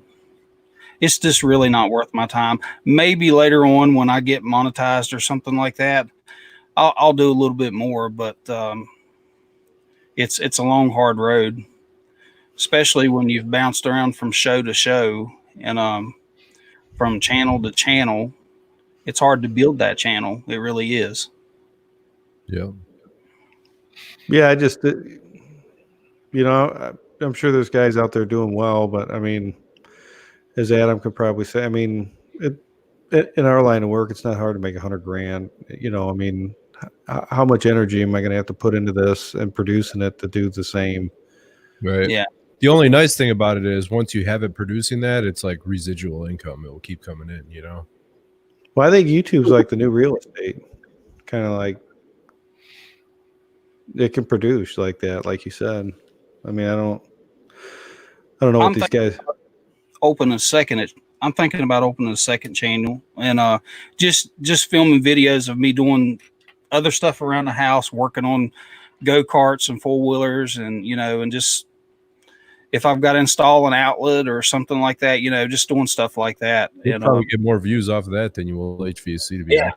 Yeah, you sure will. I mean, there's a lot of guys out there doing it, but it seems like, you look at like Redbeard's Garage. I don't know if you've heard of him or any of y'all guys heard of him. He works on mini bikes and go-karts and stuff like that. And he, Mike in a Speedo, you don't want to see that hoopty. Trust me, you don't want to see that. But, this guy's got almost 2 million subscribers and sponsors, and he's making the good money. He just does it for a living. And there's a lot of them out there. Look at Cletus McFarland that does the drag racing. He's doing what he likes to do. He just bought a big racetrack down in Florida. Cindy wants to see you in the Speedo. Yeah, she don't want to Is that your wife?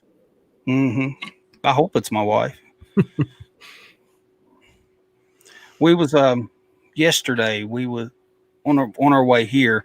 I stopped at this little tobacco store. It's a liquor store, and they sell tobacco and stuff. And there was a lady in there, and she was drunker than hell. And I'm standing in line, and I let her go in front of me. She had a whole armload full of those, they're like those big tall boy beers, like malt liquor or something like that. It was rock gut shit. She had a whole armload of it. And I let her in front of me, just being nice. And she puts her arm up on me, and I look at her and I said, lady, I said, my wife's sitting right out there in that green truck, and she's probably watching me right now. And she will beat the hell out of you if she sees your hands on me. And so she took her arm off of me, and I thought nothing else of it. My wife said when she come out the door, she looked at her in the truck. She run and got in her car and took off. So I asked her about it when I come out, and it was pretty funny.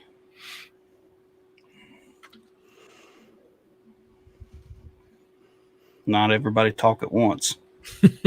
Still processing it. Yeah, it was pretty bad. It was funny, but she was drunk. I mean, she'd have to be drunk, put her arm up on me. I mean, hell, look at me. Hey, Adam, did you ever discuss that situation that you had inside your company that happened recently? Have you talked about that at all yet, or no? No. I don't know. I don't know if I should even bring it up. Probably not. Yeah, I was just curious. I mean, I'd seen some people mentioning some stuff, and I was just wondering, probably when you're in business, you got to be careful about what you say, Does Ted do any live streams? He used to. He used to do giveaways all the time, and I don't think he's planning on doing anything in the near future. He was talking about maybe doing a giveaway here and there, but he has I know he's in the process of putting out he has like a full production team that came out to put up another episode of the Cowboys of HVAC. So they're doing Oh, yeah. What was that all about? He's gonna do just a little mini series of like HVAC, I don't know, installs or whatever, where it's kind of like, a little bit scripted or whatnot. But yeah, did you see his pilot episode? That was well over a year ago, I think. Yeah, I seen that one with the Harley and putting the air handler up the stair. Something they were putting an air handler or something in, or yeah, I think I seen that. I was just curious, I didn't steal any of your stuff, Ted. I have it all sitting next to me. I was actually thinking about going to the post office today, but my daughter was throwing up all day. She got the flu, or? Yeah. She's 5 too, and it's tearing her up, and she's a small 5-year-old, so. Poor kid. How old are you, Adam? You're pretty young then, or? 39. Yeah, you're young.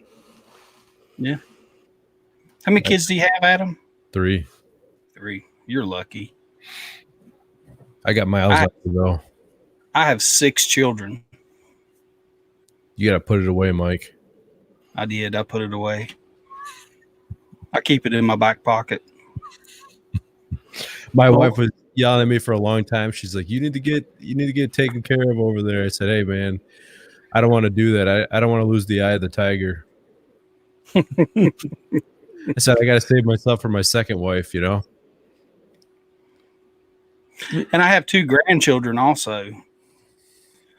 So. Wow. Yeah. So I'm kind of like HVAC grandpa. How old are you, Mike? 45. Damn. Yeah. Started when I was 19. Couldn't imagine having grandkids. Wow, they're cool. Yeah, they're cool. You can spoil them, teach them all the mean shit, and then just send them home to mom.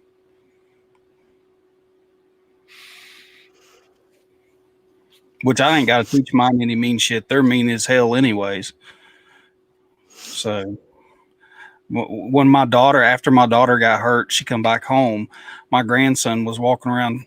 He told his mom he wanted to be a fireman, and he wanted a fire truck. He told her that he wanted a fire truck and a fire suit for Christmas. And she's like, "Oh, well, that's cute. You know, that's nice." He's like, "Yeah." He says, "If I get a fire truck and a fire suit." Now, mind you, this is a 4-year-old boy. He said, "If I get a fire truck and a fire suit," he said, "then I can set people on fire." That's not nice to say, especially after the crap his mom went through. And I told her, I said, "This kid needs counseling." She's like, "I know." But you know, my granddaughter and my grandson both seen what happened. You know, they seen their mom catch on fire and roll around in the yard and stuff like that. So, you know, it's got to be scarring. How does she look physically now? Is she still rough? Yeah, she's pretty rough. I mean, she's healing fine, but the skin just looks weird. It kind of looks fake, you know. So like a mannequin skin or something like that. But I mean, she's getting better. She's got a lot of physical therapy ahead of her, and you know, she can barely move her arm and her hand. She can't close her hand and stuff like that, but she's doing a lot better. Well, I actually met a guy that was working on his job like first or second day in a commercial setting, and they were working on some natural gas piping. And the city, or not the city, but the utility provider forgot to put the odorant inside the gas. Mm. And so they didn't realize that the building was filling up with natural gas. Ended up killing his cousin and burned him like 80% of his body. So he looked like a crispy critter. And, you know, that's like shock and awe, you know, it was a training environment. They were teaching us all this stuff. So I know how bad burns are. I've never had a, knock on wood, a bad burn. I ran a service call on a water heater that blew up in the guy's face. And I guess the guy, the ambulance came and took him away and everything. He got burned pretty bad. But I guess what he was doing is he kept holding down the pilot light for like forever, you know, and he wasn't trying to light it. I don't know what exactly he was doing, but he got burned pretty bad from it. And I went over there to look at it. When I got there, all these bigwigs from the utility company were there, and they had these like machines and stuff, and they were testing the amount of the odor, the additive to the gas. Yeah. It's like a lawsuit waiting to happen. They wanted to make sure that they weren't going to get sued or anything, you know. But it wasn't like the regular utility technicians coming out. It was like the suits who were out there, and it was within an hour of it happening, you know. Oh yeah, everybody. Well, so I had to open, and the reason I was, you know, you were talking about this, and I'm thinking, you know, I changed this 4-inch gas valve today for like the boilers. I mean, that thing's a monster. And it was at a high school that we do work at, and it's right next to the tennis courts. And so I got 2 guys that are working with me because we had a welder there and something else. And I go, okay, I'm going to go open up this main gas valve. And it's like 8-inch, 10-inch. I mean, it's a monster. It's got a gas booster on it. I mean, it's like how many fucking valves you need, right? So they go, hey, open it up. We're going to check for leaks, right? And as soon as I got the pipe wrench on the valve and I start opening it, there's a tennis court right there. And every time this kid's hitting the ball and the one kid's missing it, he's screaming. So as soon as I crack that valve, this kid starts screaming. I'm like, oh. Like, you know, like, holy shit. I go back in the building, and I'm like, and then I realized it was the kids right next door playing on the tennis court, and they just kept screaming, you know. It's like, it was like, I was scared the whole day today. It was probably, I hate those jobs. I can't imagine that. I mean, I've changed, I don't know if you guys, probably shouldn't admit this on YouTube, but for like big facilities on the roof or whatever, when you have high pressure gas. Oh, do them on the fly. You do the gas something on the fly. That's not fun either. It comes out like a fire hose, and you're like, I mean, you're outside, but it's still like you're scared. You know what I mean? Oh yeah. Well, they had plumbers, some union plumbers, changing out this piping that was leaking because they had the utility company in there saying, "Hey, you got to have someone fix it." And they were checking for leaks. The guy showed me the video. The plumber's got the propane torch on the 2-inch pressure gas line, just whipping all the joints with his flame, looking for the leaks. and it was scaring the shit out of the people in the building. But that's how you find leaks, is with the lighters and stuff. Well, I did that. Yeah. One of my really good friends, he bought a house, and I replaced the furnace at it. We were up and down the stairs multiple times, and his meter was in the stairwell. And every time I walked by it, I smelled gas. So I'm like, you have a gas leak over here somewhere. And he's like, well, where is it at? I'm like, I don't have my leak detector with me. He's like, how am I going to figure it out? I'm like, go get a lighter. So I grab a lighter. I go around to the joints. I'm like, oh, it's right here. It comes out like a little flame. And he called the gas company, and he told them, he's like, the leak is right here. He's like, how do you know the leak is right there? He's like, my friend found it with a lighter. And the guy like reamed him out. He's like, don't you ever do that. I'm like, well, hey, that's the most accurate way of finding it. That's how my dad showed me. And when you weld natural gas pipe, they actually light it on fire so you can weld it. Really? Yeah, it's crazy. I'm not doing that. I mean, but yeah, that I found. I walked into a house and it smelled like natural gas, and this was for a customer. We were putting a furnace in, and he said it's always smelled like that in our house. So we're changing out the furnace, and when they manufactured this piece of pipe, there was a split inside a piece of half-inch pipe where it was like literally a hole where it had been leaking in his house for like 20 years because he built the house. And it wasn't like on a thread or nothing. It was like right in the middle of a pipe, and it was split. And I'm like, holy shit, how'd your house never like level? Well, Justin JH is saying it will never blow if you're doing it, with a lighter like that, which is true. It's not like, I think everyone thinks like the flame is going to enter the pipe and it's just going to keep going back and blow up. But you need oxygen, like he says, you need oxygen for it to go. And well, we were they wanted me to demo some 6-inch high pressure gas pipe in a factory one time, and I'm like, they said, well, it's shut off over here, but it tied back in, and I'm like, I don't know if that valve's holding. I ain't doing it. And so they grabbed an apprentice, had a pocket of gas in it, shot a flame out of the end of that pipe like 40 feet. Really? Oh yeah, yeah. I guess I'm a chicken when it comes to that stuff. Is that 6-inch? Is that all welded? Yeah, oh yeah. The 4-inch we were working on today was welded, and we actually had to bring in the welder to the new valve was smaller. It seems like every time at this place, the old valve was 12 1/8 inches and the new one was 9 inches. So I had to bring a welder out. I mean, they don't mind coming out to make 2 4-inch welds in a day just to extend the pipe, but yeah, it's all welded. Yeah. This guy, I'm like, they send us this welder and he's like, it's a gorilla weld. I'm like, what's that? He goes, big, strong, and ugly. I mean, he was an ugly weld. I'm like, shit, I could have done that.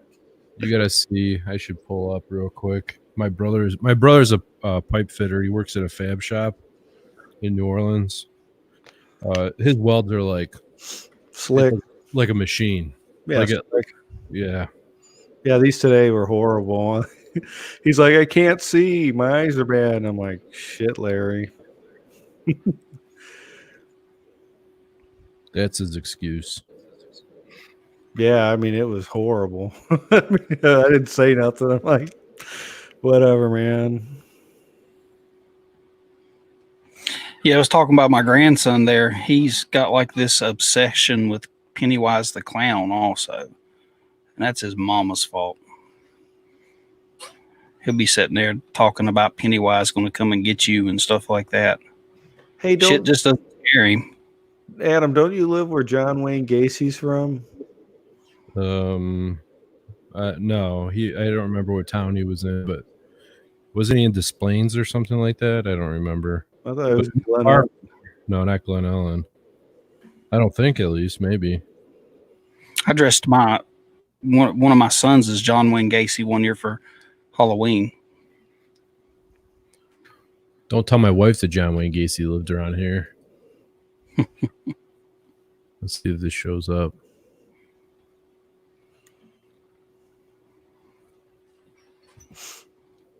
There it is.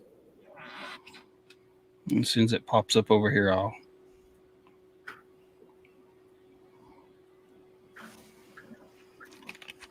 I tell you, I think this StreamYard is like really laggy. Here you go. Here we go. Check this weld. I don't know how well you can see it. It's not a full page thing, but That's a TIG weld. that's nice, huh? That's slick. Yeah. That's a $40 an hour weld. That's not a $15 an hour weld. I wish I had his skills. You make metal, man.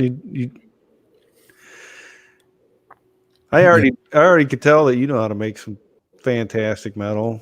I mean, Yeah, but welding's cool though. It's something different, you know. yeah, you do it for a year, you're like this boring. Yeah, probably. Yeah, I mean, Grass is always greener. for sure. But you know, there's less guys that know how to make that sheet metal. You ever met guys that say they know how to make it and then they can't? Oh yeah, yeah. I was looking for pictures. My problem is that sometimes I got to look back on the books because it'll be such a long time that I make, you know, that I'll go without making something, and then I forget how to make it. So I got to pull out an old book and look at it. Squared arounds, stuff like Squared that. around is something that's fun, you know, but that takes a long. It's not even worth it making a squared around unless you're doing something on like a Saturday and a sheet, because a sheet metal shop will make that in like an hour. You know, it will be manufactured within an hour or less. You know, but Now, are you using Profab, or do you ever like measure up your duct and just order it because it's like cheaper to have them make it? is Profab the one that's up north? I don't I remember. you got one in Illinois, and I know they got one down in Indiana. Yeah, I can't remember the name of the one that I use. Yeah, or no, I think it's Fabrite that I use. But they're awesome. I'll call in a bunch of fittings, like 5, 6, 7, 8 fittings, like complicated stuff, you know. Like I'll call them. I could make this stuff, but sometimes it's just like, why am I going to sit here and make it the whole day when they could make it in like 2 hours, you know? And you pay like $10 a fitting, Right. But like I'll call in like you know, an OG, a rounded offset, and I'll tell them exactly what the offset is, the length, and they'll make it perfect. Or I'll have them make a transition through the rounded offset. You know what I mean? So it'll change sizes throughout the rounded offset, and it's nothing because they have a computer that will do it. It's not even worth making. But if it's something that I'm far away or whatever, yeah, then I'll make it. What kind of fittings do you make, Mike? The ones you glue together. You should do a YouTube video on how to do a duct board transition. What's that tool you use for duct board? It's like the rim shank. Exactly.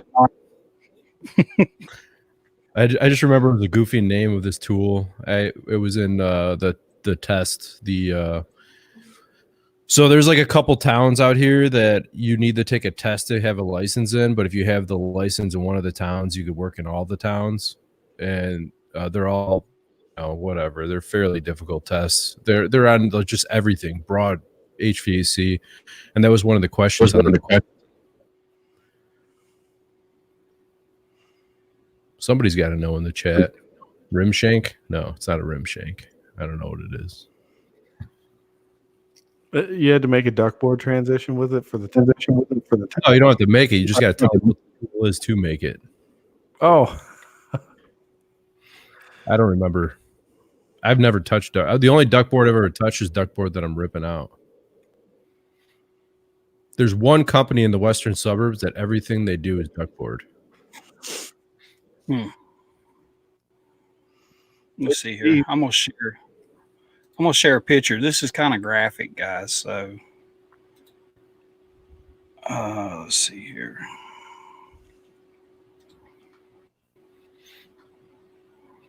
If it'll share. This is my daughter's arm. And that's partially healed. I mean, you can see the skin grafts and stuff, but that's, if you can see on that arm, the only viable skin that wasn't burned on that arm was right here. So it was pretty bad. Wow. yeah, that's horrible.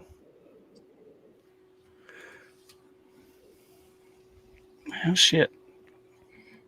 There we go. Adam, you had any big injuries in the trade? No, not really. I pulled my back out a couple times.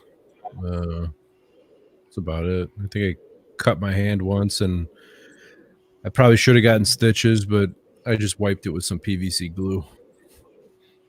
Yeah, was that about works. it. It hurts like a bitch. I don't recommend it. Yeah, I'd say go ahead.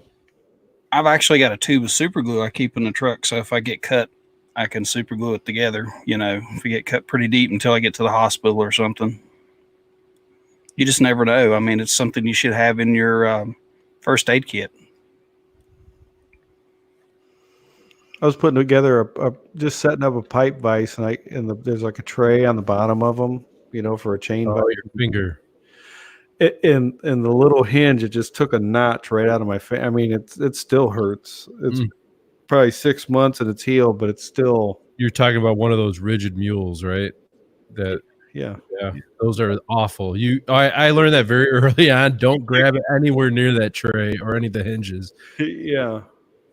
Well, I don't know what happened. I was setting it up and pushed down, and that thing pinched it, and that was, my God, that hurt. It like cut a wedge out of my finger. And as soon as you said the little tray, I'm like, oh yeah, I know what you're gonna say. Those are awful. Yeah.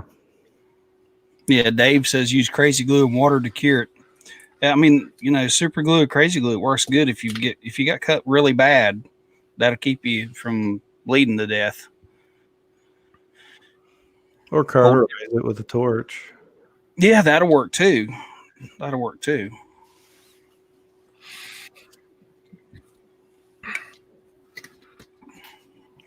A lot of stuff going on this week, Adam. Upcoming, we got to do, we have like 2 more jobs I have sold to do this week, and I'm going to start working on. I was going to start it earlier. My friend's house, he has an old like 300,000 BTU boiler, and he wants to remove the chimney. So I was going to move the boiler, put in a Weil McLean condensing boiler and indirect water tank and start repiping everything. But they don't have the boiler. Got to wait till I think this Thursday or Friday it's coming in. You putting a Weil McLean in? Yeah, Weil McLean Evergreen. I like them HTPs, which is made by the same people that make what's the name of them small ones? Munchkin boilers. I never liked those Munchkins. Yeah, if you don't maintain them, they're gonna problem after problem after problem. Yeah. And here's the deal: no one maintains them. Right. But HTP, they have the ones like I was showing pictures of the piping I did. The same thing they're putting in all the Red Robin restaurants. Mm-hmm. That does indirect, and they have like a 55-gallon storage tank inside the boiler, so it's like sitting there, so you have less like loss. You don't have to heat it. I mean, they're pretty badass. That's what I was asking about that, and I think they're only like $5,000. I'd put like a 200 in, and 200,000. Yeah, but it modulates. I think it turns down like to 50,000. Okay. Which is pretty cool. I mean, but 300,000 BTU boiler, that's a pretty big house, huh? Yeah. I can't remember the square footage on it, but I think he has right now it's like 200 linear feet of baseboard, but we're going to finish the basement, and he has a 3rd floor that needs to be finished. So I'm kind of overkilling it. We probably could get away with it. I just want to be safe with it. It's modulating. It's a 10-to-1 turn down on it. The 299 is fine. I was going to definitely downsize it if we weren't going to finish the basement and the 3rd floor, but it's a lot of heat. A lot of BTUs. Yeah. What's he using for air conditioning? He doesn't have air conditioning. That's the next step. One step at a time. We're looking at either doing like a train inverter zoned, or we're going to do like an 8-zone or 9-zone. I don't remember what it comes in, but a Fujitsu or something like that. Maybe 2 of those. We'll see. Yeah, I was thinking if you're going to do a furnace, you could do an air handler with a hot water coil. Mm-hmm. That was kind of the reason I was asking. I'm like, but then, is it an older house? Yep. It's like over 100. So when you cut, I don't know if anybody down that's watching that's ever cut holes in like 100 houses. It's just like cutting through petrified wood. Oh, you need to make sure you have a couple hole saws or those little spade bits for that. Yeah, and usually if you're going through the foundation, they're like a foot thick. Yep. I drilled. We did 4-inch holes through a limestone foundation of a church, like 100 and some odd year old church, for the PVC, the venting, and I'm like, I'm renting a bit for this. So I just went in and rented a bit for $100. Do you want insurance? Oh, how much is the insurance? $10? Oh yeah, I want insurance. I brought the thing back. All the teeth were all broken off of it, and the center bit was broken and everything. It took us about an hour per hole to drill that. Do you ever use those companies that just come out and they'll core them for you? I at that time I didn't, but after that job, I've used them all the time. Yeah, let them come out and they'll, for It's whatever. pretty cool. They just bolt the machine on the side of the building, and they just sit there with this, tension it, pull off the tension it, and they use water, and it's pretty cool. Yeah, I mean that's, when like you work some of these big commercial older buildings and they got these concrete, ceilings and stuff, and you're like, okay, yeah, well maybe I could get through that, but then you're like halfway through it, like 6 inches, and there's a piece of rebar. Now what are you gonna do? Yeah, true. Yeah, I'm a big fan of using the companies that do the coring. I can't remember what they charge, but I want to say it's maybe $100 a hole, or maybe it was $100 an hour. I don't remember, something like that. It's worth it. Oh, it's definitely worth it, because you could continue doing whatever you're doing, and then you have a perfect hole, right? Perfect. Yep. Yeah, that's working in them old houses, and you got to cut a piece of wood out of your way. That's always, the bit just starts smoking the wood. It ain't cutting it. Yeah. Yeah, or you got a floor on a floor on a floor. You got to switch over to those, or the bathroom floors where they used to have the 2 or 3 inch thick poured concrete bathroom floors underneath the tile. Yeah, it's crazy. You ever been to Wrigley Field? Yeah. Okay, well, parking's always hard. So we have a lady that we've been going to her. We park in her garage. It's right off of Sheffield there. It's real close to the park. So we pay like $30-$40, whatever, for a game. And a lot of times, we're driving into the city and, you get stuck in that traffic on Lakeshore Drive. We stop in there. Then my wife was like, hey, can we use your restroom? So my wife would go in there. And you ever been in those old houses where the bathroom is got a drain in the center of the floor and it also is a shower? No. Yeah, I mean, those houses around there are probably 120, 30 years old, but like the bathroom floor has a shower drain in the center of it. So, and it's tiny, you got it's water closet. That's the proper term, I guess, right? But and then you can take a shower in the whole room. I'm like, I never seen nothing like that. And you're talking like 3-story houses down there, and right there by the park, $1 million, and they're just like, holy, you know what I'm talking about? Oh yeah. Junk. The last time I was there, I took my boys to see AC/DC, and we did a job for the Wirtz family, 3 jobs for the Wirtz family. I knew one of these buildings, they had like employee parking behind it, and they close at 5. So I'm like, I got the perfect parking spot for us. We're going to park right back here. Nobody patrols it. And that's right off of Sheffield too, actually. You going to go to any games this year? You know what? Rogers Supply will give you tickets. They always used to take me to the Budweiser Pavilion out there. Yeah, maybe. I went to see the Sox last year. It was pretty cool. We got my son went to the Sox training camp right by my house over here, and I guess they have, I don't know, some of the coaches that come and help the kids and whatever, maybe one player or whatever. And at the end of the 1 week camp, they give you tickets to a game, 5 tickets, and you get to go for batting practice before the game, and you get to go on the field and this and that. It's pretty cool. So we went to that. But what are you guys going to do for fun down there in the? Well, it's already summer down south, right, Mike? It was in the 50s today. It was like 57, 58 here today. Oh my God, that's freezing. Yeah. I'm actually, like I said, in a couple of weeks, I'm headed towards the coast. So I'm going to go over there and see if I can find me a job, and we'll probably eventually move over that way. I talked to my wife about it yesterday, and it's just, I'm not finding anything here, guys. I got to work. But what kind of, how big's the community you live in? Well, I mean, the town that I live in is small, but Winston-Salem is a good sized community. You have Winston-Salem, Greensboro, High Point, Lexington, and all that stuff. It's a good sized community. It's just, I guess right now, it's just nobody's hiring because Lord knows I've put in enough applications. You need to go, if you're going to go by the coast, go by the coast, by those, Yeah. all the vacation, the rentals and all that. Yeah, you seen those pictures of that stuff getting eaten up? Oh, they get torn up after only like 5 years. They're junk. Yeah. Actually, I'm thinking about maybe going over there and applying for some refrigeration work. You do some high side change outs all day long by the coast. Just change condensers. That's all you got to do. Yeah. The coils are all bad on them.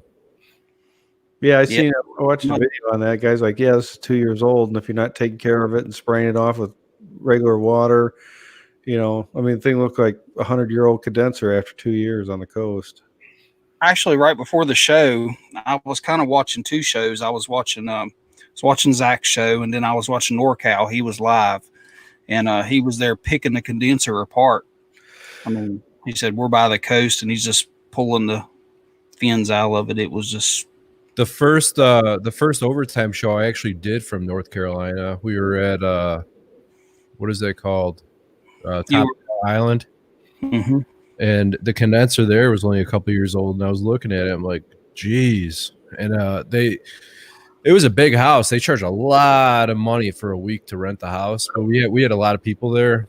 And I was thinking, I'm like, man, I should talk to these people and tell them I'll throw a couple condensers on the truck, and I'll change out your air conditioning for you next time for a week of stay over there. Yeah. A lot of those places, they'll take like gear oil, that goes in like your rear ends and stuff. They'll take that and toilet the rings that go around for your toilet that you set your toilet on, and they'll melt those down, the wax for that and gear oil, and they'll spray those units down with those to try to keep them from rusting out so fast. Now, I'm not talking about the condensers. It'll spray the housings and stuff down to try to save them from rusting out. Yeah, I couldn't imagine. I think it'd be like shooting fish in a barrel. Yeah. So if anybody watching has any buddies over in the Wilmington, Topsail area, North Carolina, I'm going to be heading that way. If anybody's got any leads on any jobs in that area. I've got a friend that his daughter lives over there, so hopefully they'll let me stay there. If not, I'm going to go and camp out underneath of Zach's porch. Why don't you make a YouTube video out of a van, like a lot of people are doing? You could show them how, you heat the van, cool the van, make your ramen noodles on a, single burner stove, and you can record it and you can stay at the beach.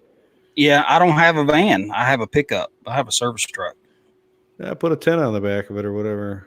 Yes, full of my stuff. It's weird. So staying in North Carolina, the waves in North Carolina were so intense, like being on the beach.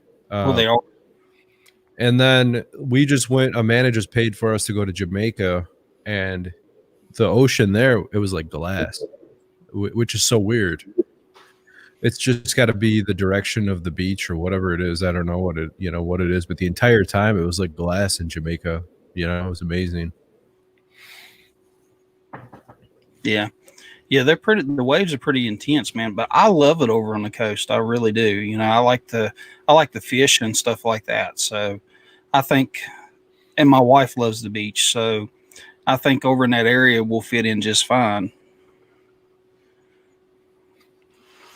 I got some changes coming. I'm actively looking for a new company to hook up with. I'm kind of not seeing eye to eye with my big boss, so kind Come of. over here, Ren.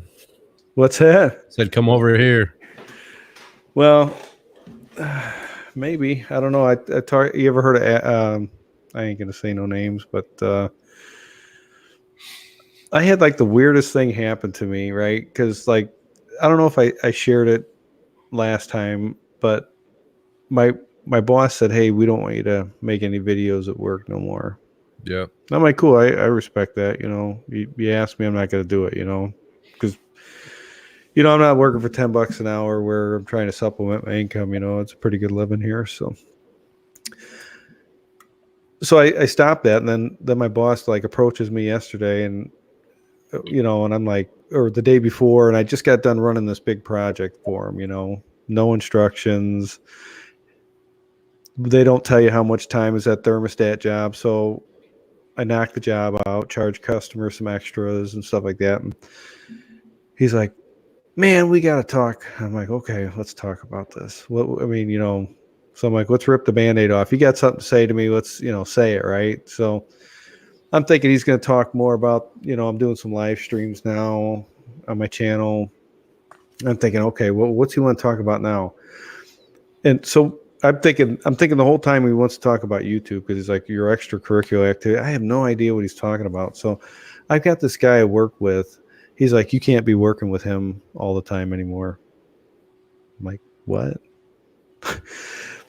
And we had like a 3-hour conversation. And this guy's a good dude. He's your age, Adam. He never had any like time outside the industry where he owned his own business like I did. So he's real sharp on what, he's a chiller mechanic.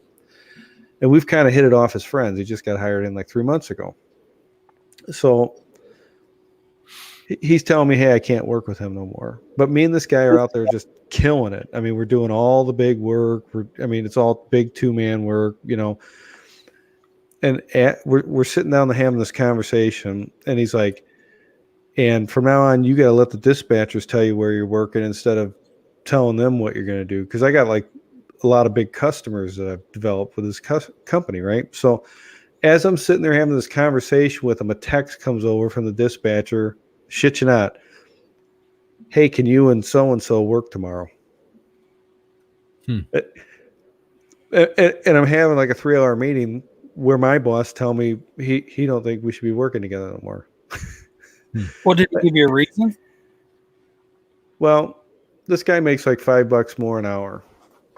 And, he's kind of tapped to take over my boss's job. I mean, we all know that. I mean, he's a smart dude and they got plans for him. But it's been kind of slow at our work. And I'm like, well, fuck, man, me and him could go out and knock these jobs out. I mean, we're knocking work out, making money. And these, I'm having this 3-hour conversation. And I told my boss, I said, you blindsided me. I can't believe we're even having this conversation. And I go, we're not even finished having the conversation. And I go, see this text message? Your office is telling me and asking me if me and him could work tomorrow, and you're telling me I shouldn't work with him more. What do you say? He didn't say nothing. And then we go back to shop, and I'm picking up all these pipes and supplies, and they were bitching because I had them on this big control job with me because I knew we could knock it out. And I'm like, so we just spent 3 hours talking about how you don't want me to work with him as much because you got plans for him, but yet you two are like, because we don't have to work overtime. But this is an emergency job that came up that me and him looked at. I scoped the work, I bid the work. I didn't physically send the number to the customer, but I got the parts, what we need, how much time it's going to take. Had everything ready. All the guy had to do was send over a quote and get the customer to say yes. So I'm sitting there and I'm like, if you're not happy with what I'm doing, what are we doing here? Because we're over here killing it, making money for you guys, like hand over fist. But it's just like ironic. I'm having this 3-hour meeting with the guy, and then he says, you guys can't work together. But then the people that were bitching about us working together are asking if we could work together tomorrow. Mm-hmm. Yeah. I'm like, what are we doing here? No. I'm like totally confused. I didn't even want to work today. Is he But saying he doesn't want you to work together for the fact that you guys both know what you're doing, and he wants to split you up with people that are less knowledge? You know what I mean? So you have two pretty good crews instead of one banging crew. yeah, I mean, there ain't just two guys that work there. I mean, there's like 16 journeymen and like 4 or 5 apprentices. And I think that's kind of his gist. We want to take on other guys that maybe are slow. But there's some jobs where I don't want to work with somebody because he's got a different expertise in his experience than I do. I want to gain information from him, pick up what he knows. That's how you learn. But, I don't like when I'm on, we were talking today and I'm not going to say much, but it's like you can't do one guy and an apprentice on the work we did today. You know what I'm saying? It's like, this isn't like entry level work changing out 4-inch gas mains. It's just, Right. it's just different kind of work. It's skilled labor. I mean, you have to have that knowledge there to be able to do that work. Well, for sure. So, I mean, it was just kind of, it just kind of let me know, like, I just had a review like a month and a half ago, and, we talked about a raise and maybe adding another week's vacation. And he's like, yeah, I mean, things are great. And we're, the accounts you've developed, fantastic. We're real happy, yada, yada. Let me follow up with the big boss and, we'll get back to you. And so this is kind of like the follow up. And he's like, you need to learn how to communicate better and this, that, and the other. And I'm like, well, where did the tone change from a month and a half ago when you said I was doing great? You know what I mean? What is it? I mean, were we doing great? Or because he's like, it ain't your work. He goes, but you're telling the dispatchers and dispatching yourself to these customers. And I'm like, it's just real confusing for me because I've never really had those kind of issues. You know what I mean? And then, the raise isn't necessarily about the money at where I'm at in my career. The raise lets me know that you care. Mm-hmm. You're committing to me because I can go make the same money at any contractor doing what I'm doing, being in the union. But, if they give you $1 or $2 more or a little bit more, it says, hey, we value what you're doing and we don't want to lose you. Mm-hmm. That's just kind of the environment we're working in. So, when he's like, well, if you think you might have to go somewhere else, I understand. I'm like, oh, really? I mean, then they kind of, yeah. I think they say that to kind of like, I don't know why, but it's just like when I had my own company, I always took care of people. And, if they deserved a raise, I gave it to them. I didn't have to make them come beg me for it, But I was working with a guy today and he's 57, and back when I was an apprentice, he was a part-time instructor. And he goes, Renn, the problem is you're not going to change these contractors. He goes, here's the problem. We're $100 problem to them because that's what they we cost is $100 an hour. He goes, we're $100 an hour problem. And they can't figure out how to like solve it. Mm-hmm. And I figure this guy had been in a trade probably 15 years more than me. I always listen to those guys because they got a different perspective. But it's like crazy, just crazy turn of events. And, I want to put some feelers out, and I'm not scared to go get a job, or if I could, I'm not even opposed to start my own company, but I don't know if I want that headache yet. Yeah. Watching, I did that already, but yeah, that's rough. The company I worked for, man, I would get sent to these calls, and I'm not tooting my own horn, but I would say at least 6 out of the 10 customers that I would go for, they would call the company and say, hey, never send anyone else but him. We want him the next time. We only want him, because I took care of my customers. And, you know how it is. You build a relationship with them and they like you and they want you to come and do the work. I guess, what is it called? Building a rapport with your customers. But, and then,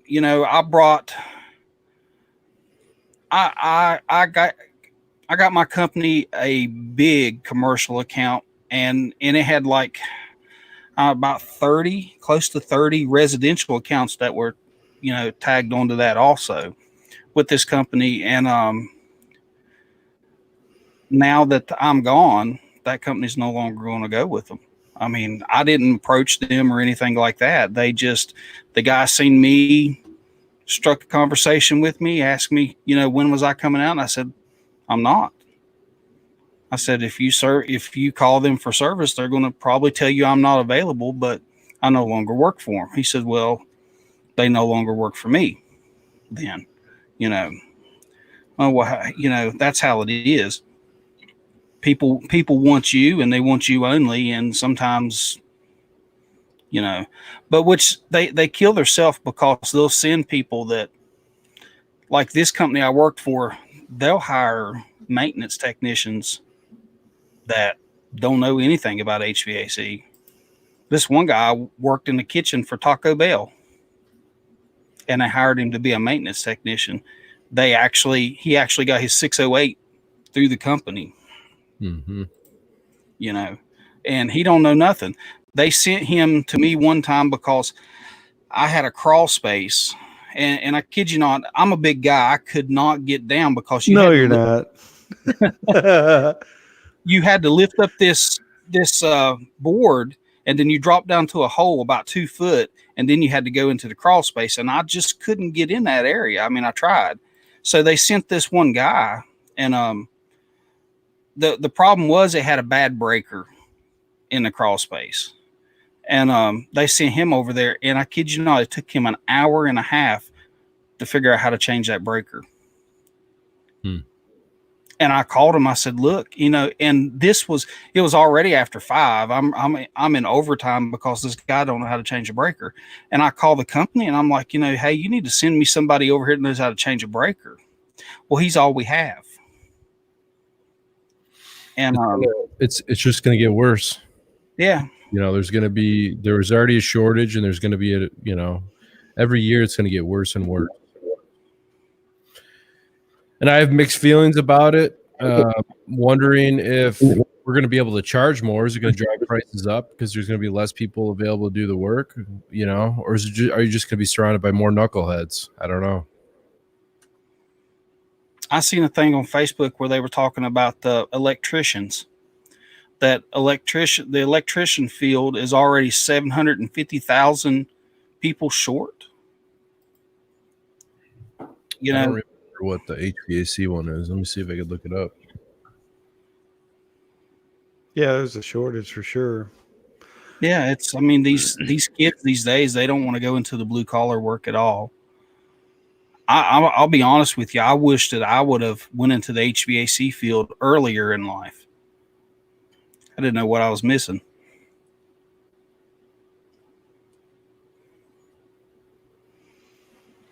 They said, all right, I think this was published last year.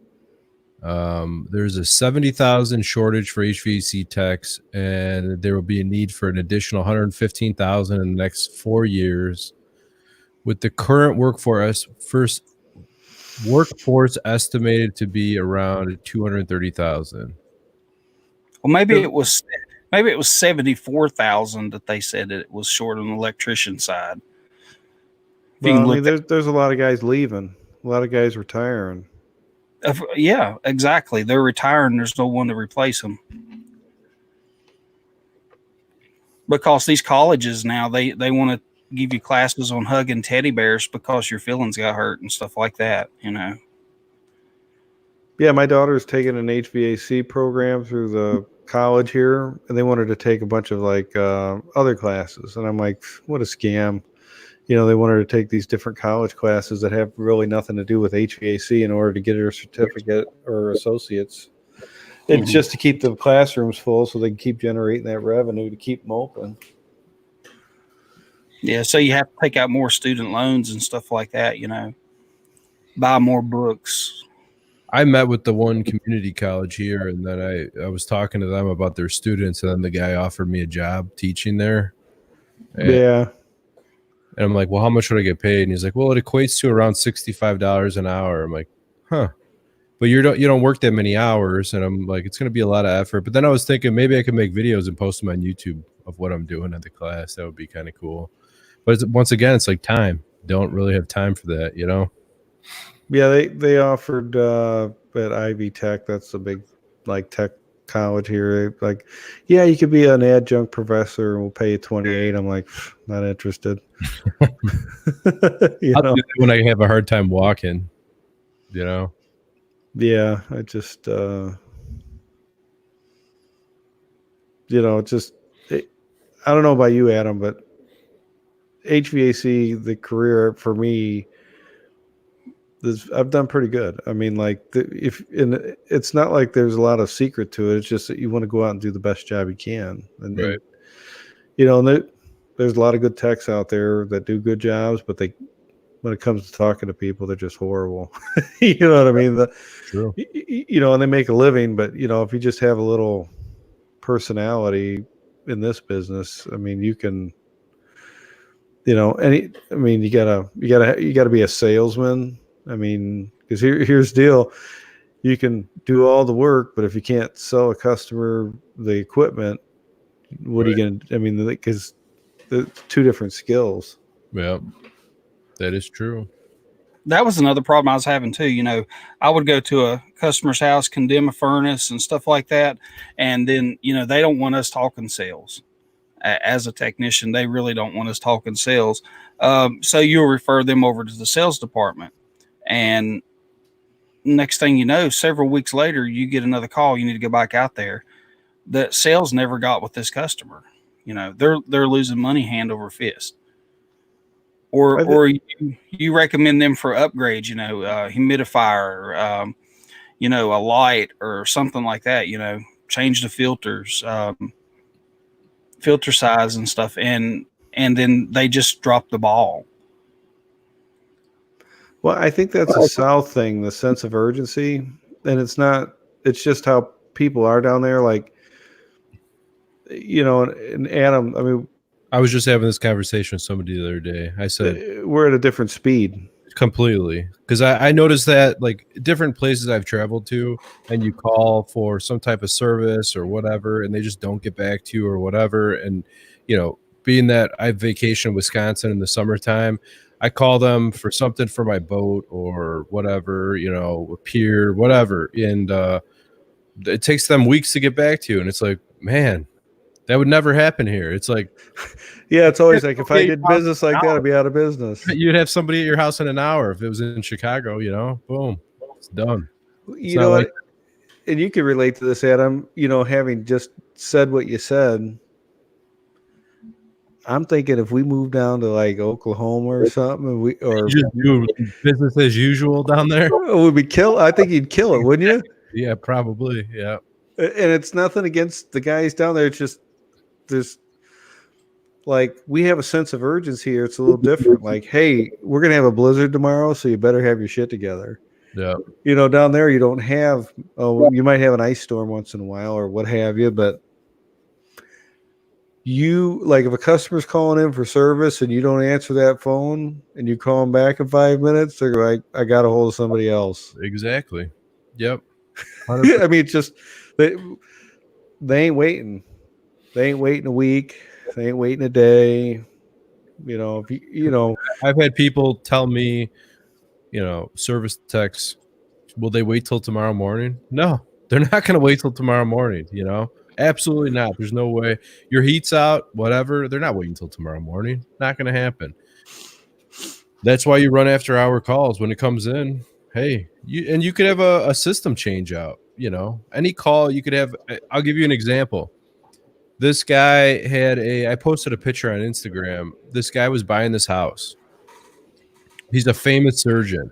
I didn't know this at the time, but he had an inspection done and all the valves on this fairly, not super elaborate, but fairly elaborate radiant system were off. The water was off and everything. And the inspector said, I have no knowledge on this. You need to have a professional come out. So they asked us to come out for a free estimate. And they want us to look at all the furnaces and air conditioners and everything. They're like, for a free estimate. I'm like, oh, no, we're not going to do that for a free estimate for a house you don't own. Well, how much would you charge? And I said, it's going to be a minimum of $400 to come out and go through stuff. So I start going through it. I look at the one pump. This pump's cracked. Go to the next pump. This pump's cracked. Next pump's cracked. All the zone valves, the brass on all the zone valves are cracked. So a $400 call. We're up to $6,000 in repairs on the house right now, not changing any equipment, just had repairs, and I still have to go back, and we have another $1,000 worth of work to do next week for them. So you don't know what any service call is going to turn into, or any call. You have to take what it comes, you know. Yeah, you can't wait. You can't. You don't follow up with these. They ain't waiting for you. That's not how we operate around here. And I don't know. You know, it just baffles me. You go down south, and they're like, "Well, whatever." You know, we'll get to it. I just thought because of how we're operating and the speed we operate, we have to operate here because it's so hyper competitive. I wonder if you went down there, you just vacuum up all the work. Well, that was my point with because I was trying to convince my wife to move to Wisconsin. I said, I'll run a one-man heating show up there. And she's like, oh, there's a couple companies up there. And I said, well, I'll take over everything. How are you going to take over everything? I said, well, on the lake, it's all these mega mansions. And whenever you see them being built or there's a service truck there, they're from like Milwaukee, an hour and a half away or 2 hours away, all these service trucks, because these little farm town heating companies can't do it. They have no knowledge on any of this high-end stuff there. You know what I mean? And that's kind of my bread and butter. That's what I do. So yeah, I mean, you specialize, you know. We're kind of talking, you know, that boiler work. I mean, a lot of guys don't know how to do that. You know, when you go up there, you just vacuum up all the customers. Yeah. And they're not used to having somebody calling them and say, yeah, I'll be there in a half hour. Wait, what? A half hour? You know? Yeah, it just I mean, doesn't work like that. And like the reason we're sharing that is, you know, because we see that, Mike. Yeah. It's a different pace. Is all it is. Yeah, and I'm always like, if I have something to do, I want to get it done right now. You know, if I get a service call or something like that, I'm Johnny on the spot. I'm not holding the customer up and saying, well, I can come and do it tomorrow or something, you know. And you know, like when I was on call on the weekends, I was encouraged, if you can get them to wait till Monday, that would be great. It's like they didn't want me to go out on service calls. And they don't want to pay you is what it is. Which is baffling to me. Yeah, I know. I don't understand how these some of these companies, so I'm not going to say who. I was talking to somebody the other day from kind of a rural area, and their labor rate's $65 an hour. And $65 an hour for working on very high-end stuff, okay? And he's making, you know, whatever, 35, upwards, maybe over $35 an hour. How does that company make any money whatsoever by doing that? I don't get it. They got to be busy. You know what I mean? They're probably busy as shit with that price. Yeah, I don't. That's a tough nut to crack. So what are you making, $10 an hour labor? I mean, yeah. What do you, with your overhead? You have trucks, you have insurance. How are you making anything? Your overhead's got to cost. I can't imagine an overhead being less than $30 an hour, you know, for your company, your building. Yeah, your building, your utilities, your computers, your phones, your tablets. Yeah, I mean, that's easy. I think my overhead was somewhere between 10 and 15, just running an office, not including labor with the guys. Right. Yeah, you got to charge $65 an hour. You got to be working out of like a Sunline Airstream trailer or something. Using like hanging up flyers at the grocery store for marketing. And I know what? Yamo just came in. He found us. You gotta give him a link, Mike. Yeah, I'll send him one. Give me a second here. Yeah, you can show him a picture of your mini split, and he'd be like, I did 10 of those yesterday. You know what I've been doing lately for these little mini splits? Have you seen the mini split, like the legs the heat pump legs, these big freaking, Like they're white bracket looking things. they're huge. It brings them up like 30 inches off the ground. Yeah. They're so ugly. Ridiculous how they look. So what I've been doing lately is, those rubber like triangle, I think they're called Durablocks with the Unistrut on top of them. Yeah. They're like 6 inches tall or whatever. Yeah. I've just been buying 4 of those and getting a, strut nut, spring strut nut, and putting a 3/8 bolt down. Just, I think it looks a lot sleeker than having these things freaking 10 feet off the ground like that, Yeah, for sure. Yeah, Yeah. I sent you. Yeah, I always try to come up with different ways. One thing we used to stock too, pea gravel. Yeah. We did that too, but I got away from pea gravel because what I've noticed is over time, pea gravel will settle a lot more. We carried a compactor. Oh, did you? What I've been doing is using regular gravel and then paver base on top of the regular gravel. I've had pretty good luck with that. You don't have a hand compactor? No. Yeah, we did that a lot. That was something. So, like, if you got an install, you need the equipment, and we'd bricks for the furnaces, and then you put your cork pads on top of those. Is that what you're using? Or I use the when I have room for them, I use those little. Have you seen those little triangle level legs where you could there's like a bolt? No, I haven't seen the level legs. I know the corner triangle pieces you're talking about, though. Oh no! The ones that are fixed, I don't usually use those because you need a perfectly level floor. These other ones, it's like bolts, and you loosen it or tighten it, and you could level out the furnace with it, and it brings it up 2.5, 3 inches, something like. I just saw you use a piece of cleat and a washer. Yeah, yeah. Sometimes if you got to keep it low, you're not redoing the return drop, and it started off low, right? Yeah. You got to get creative. For sure. I remember this lady had a ducted mini split looking thing in the ceiling of her hallway, and it was a drop ceiling, and like 4 or 5 guys came over there and they're like, we have no idea how to do this. And it was like a hot water heat, but it was like, and it was like there was like no room in this drop ceiling, and I'm looking. An Apollo air handler is what it was, I bet. Yeah, it was something real horrible, and I ended up figuring out how to fit an air handler in there and running the line set and everything. And we were like one of like 7 guys. I'm like, fuck, I come up with a plan. You know what I mean? Like, hey, we'll do this, and we'll use a furnace instead of this, and it's thinner. I mean, if you've ever had to work in like buildings downtown where you got like 8 inches in ceiling, yeah. Yep, Hyde Park is riddled with that crap. And so some of those high-rise buildings where they cram air handlers or Unico or whatever in the ceiling of bathrooms or laundry rooms, and then they want to finish off the ceiling and put an access panel and stuff like that. Yeah, the whole unit's in there, and you got like a 12 by 12 access panel to work on it. Yeah, you're trying to use your camera to look at it. You're taking a video to try to see where on the circuit board you're trying to test and everything. Yeah, it's awesome. I love that. It's great. Well, I was working. I don't know what building it was, but we were on the 60th floor. And this is like the sport of working downtown. We talk about it a lot. So we had to it was like Samsel was the penthouse above this British consulate's residence. So these are like ambassadors to, from Britain that are coming in or whatever. So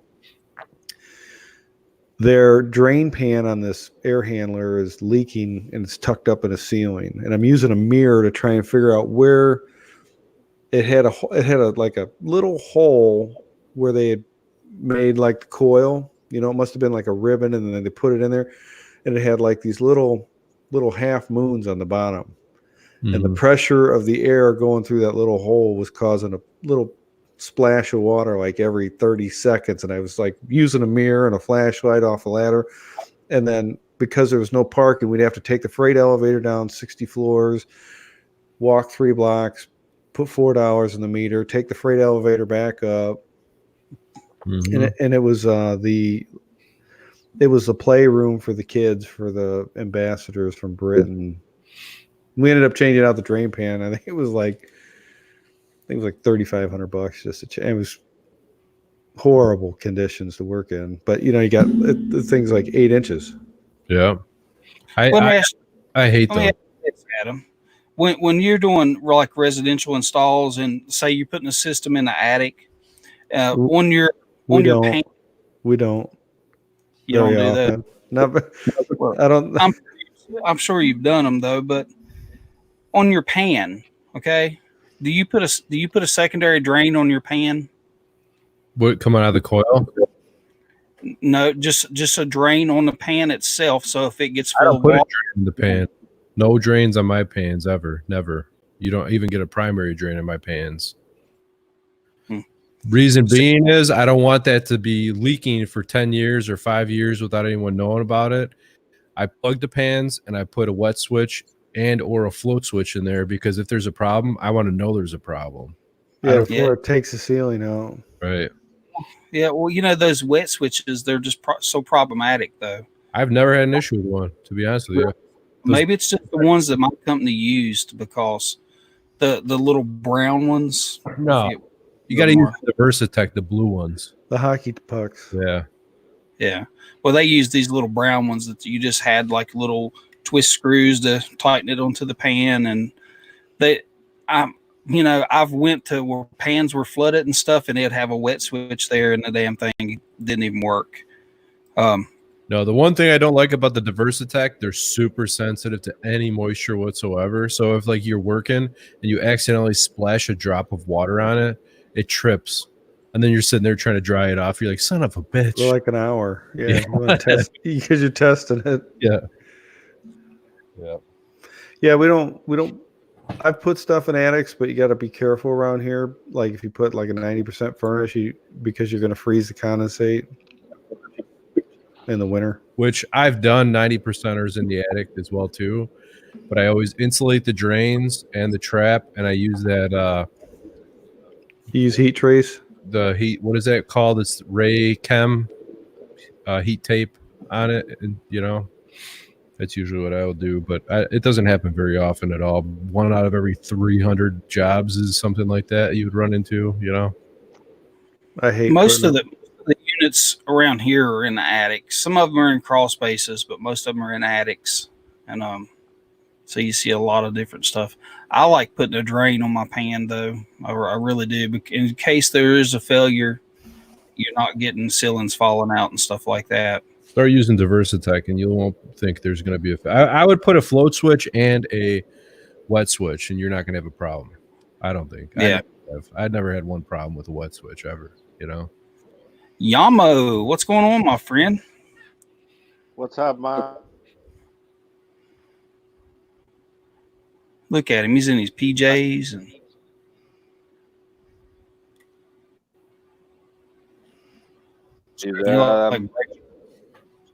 it's that damn Mexican internet.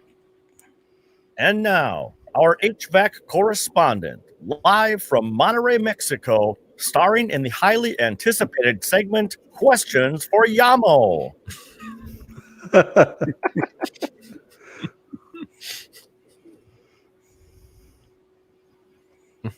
There he is. Is his audio not working? I don't think so.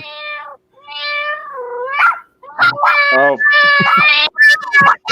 Sounds like his wife's making dinner, huh?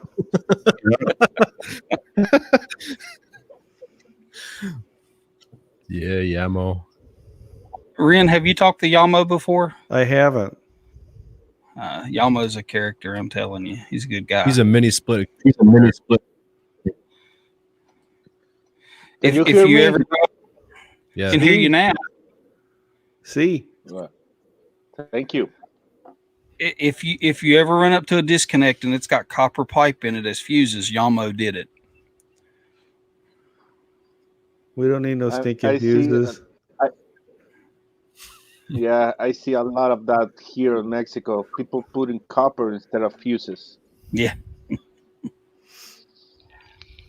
And it's coming from the fuse master in general here. I'm telling you, it's important to have your fuses. Where are you at in Mexico, Yeah. Yamo? Monterrey.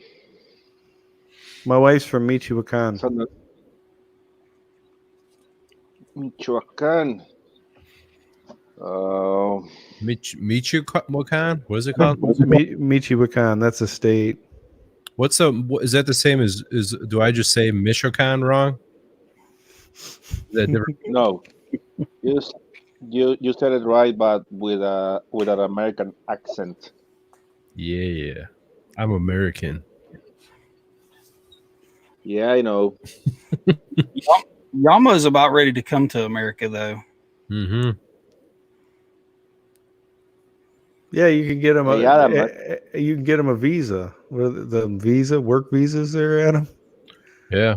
We're kind of talking about something like that. He's gonna be Michoacan is like 11 hours from me Damn. driving. that's where Jesus is from. That's where they From what do they Michoacan? call- Yeah. Isn't that where they call everyone primo? Here, everyone calls me Primo. But if you go to a different place in Mexico, if you call somebody primo, they get pissed at you. Yeah, and like on Mexico State, if you here we call to the pop to the Coca-Cola, we call them Coca-Cola.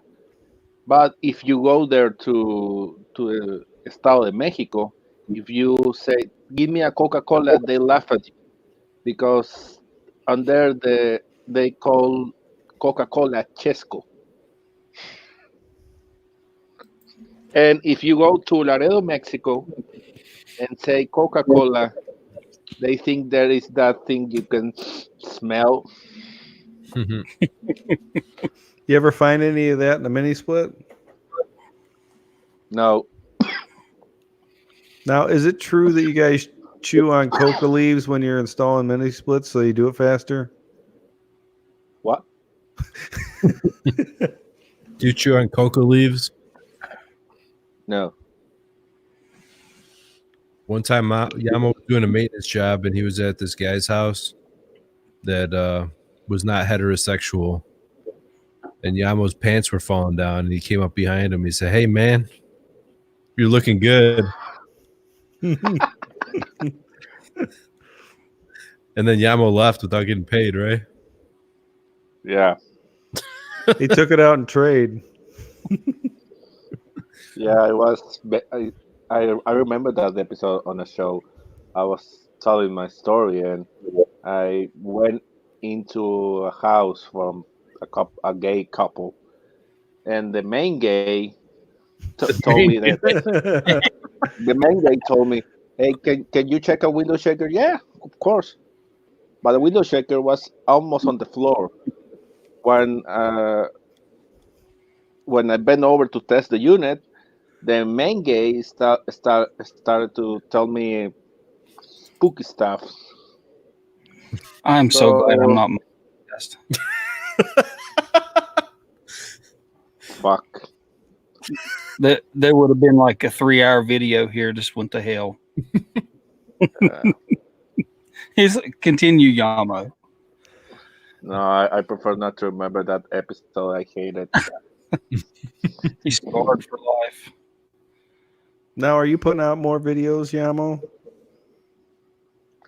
Not so many because because when I go to the call, normally I have a customer or an employee of the customer on top of my head, so I cannot record very easily.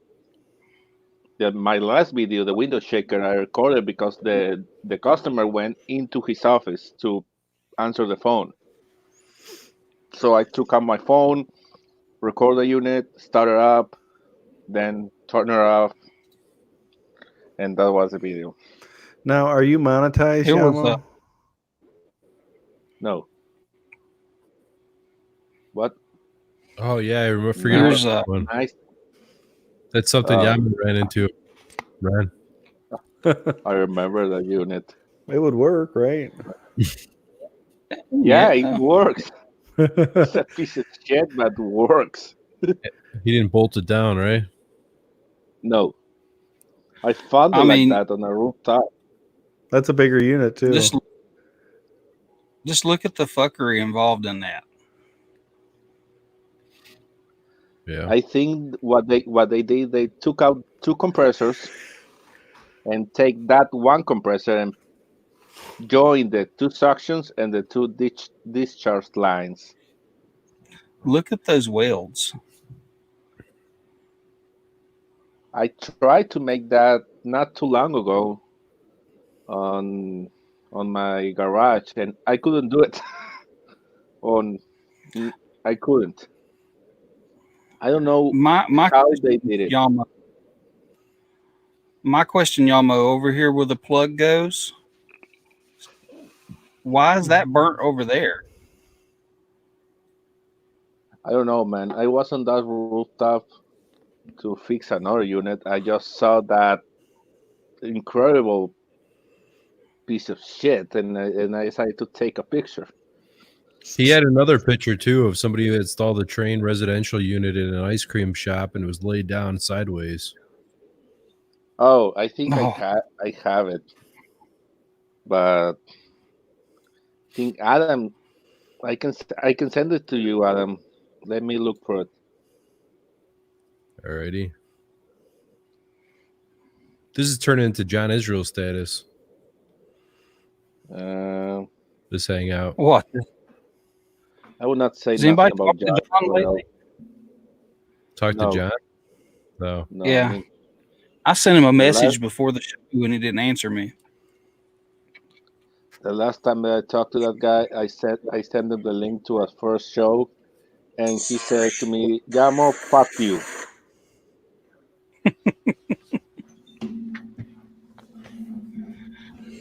Hey, That Adam, was did you see that last- live stream I did with that girl from Colorado? Yeah. Are you doing like a whole series on girl tax? Yeah. Yeah, are you for real? You're gonna do another one after that? Well, we're doing part 2 of hers because her tablet died. Did you hear what they're doing? What's I that? mean, like on like revenue, and Yeah. she's like a 200 grand for the year, and it's all IAQ, no equipment. She'll be on this show next week. How are you finding like where do you find all these like girl texts? Like on Facebook or what? Come on, I mean, what do you want me to say? No, I just, yeah, I see him like on, we may be friends on Facebook or they may belong to the same group or something, and I just, reach out to him. And I had seen some of her, a couple of her videos on what she's doing, and I'm like, I bet this would be a good girl to have on a live stream. And dude, she's like, she's there, and then I don't know if it's her fiance, boyfriend, or husband, but I was gonna ask you, is that her husband who's like next to her? yeah, I didn't ask that, but they're in a relationship, I'm sure. I just don't know what kind of, Right. wasn't identified, but he seems like a pretty smart dude too, man. Like, pretty motivated. And I'm like, he said they had like 68 vets that work for their company. Wow. That's a big Wow. company. I mean, Yeah. that's a monster. Yeah. And I'm like, I'd like to know what they're doing, because if there's 68 techs, and I think between her and him, they did like 400,000 in revenue since the first year. That's more than a lot of small companies do. You know what I mean? Yeah. Those owners are very happy. She'll be on the show here next week also. She would have been here tonight, but she was still working. Hey, Adam, check the hangout. All right. Are you smoking mota, Adam? No. No. I can give you some on inside of a jug of R22. Let me know if you could you do my screen share.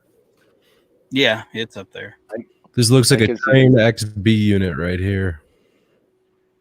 What do you think about that? Does it work? At least the fans work. Sort of. Well, are they using that for heat? Yeah, No, I think it's just a condenser, but without a compressor for a walk-in cooler. I think. I don't know for sure.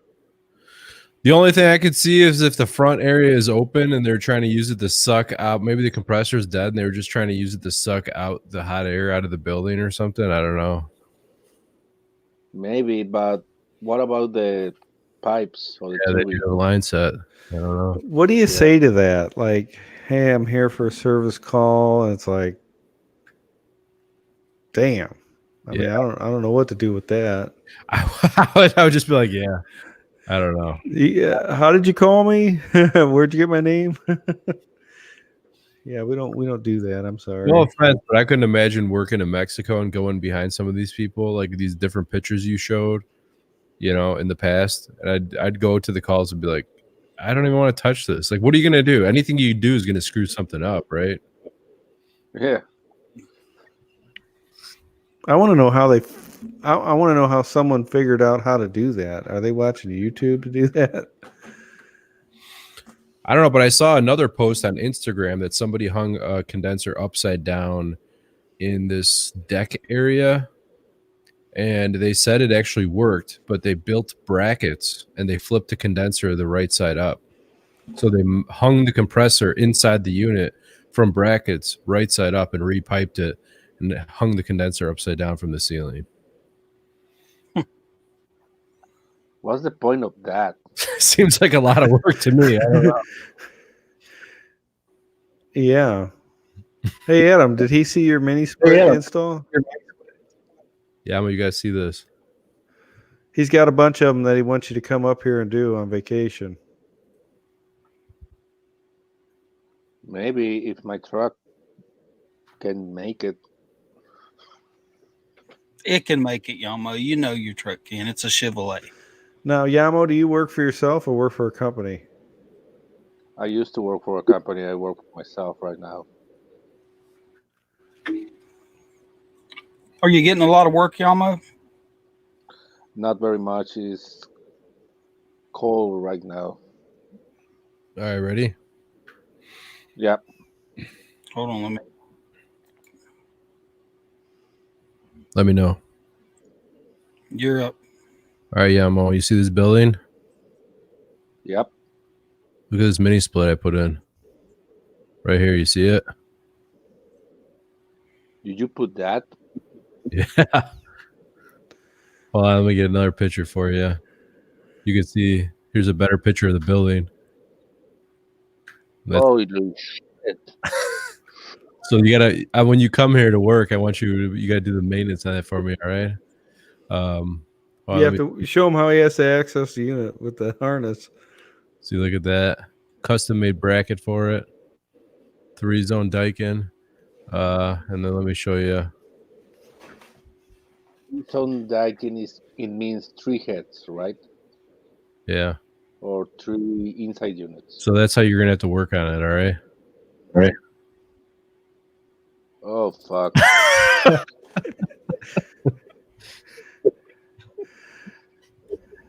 You all right with that? Steady work. I feel like I see these pictures and videos all the time when it's from India or something like that, Where they're stacked on top of each other the whole time.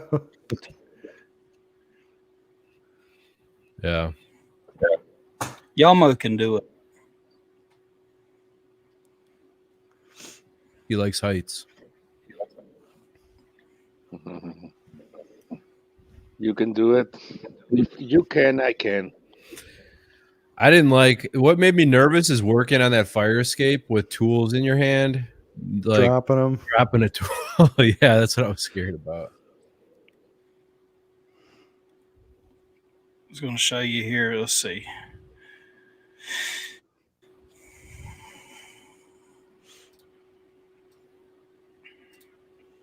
Is there nobody left in the chat or what? Is anyone Nobody's watching? typing. Yeah, I got 12 viewers. Anybody got a question? This is Yamo's window shaker right here. It's a ducted window shaker. It's like a small package unit.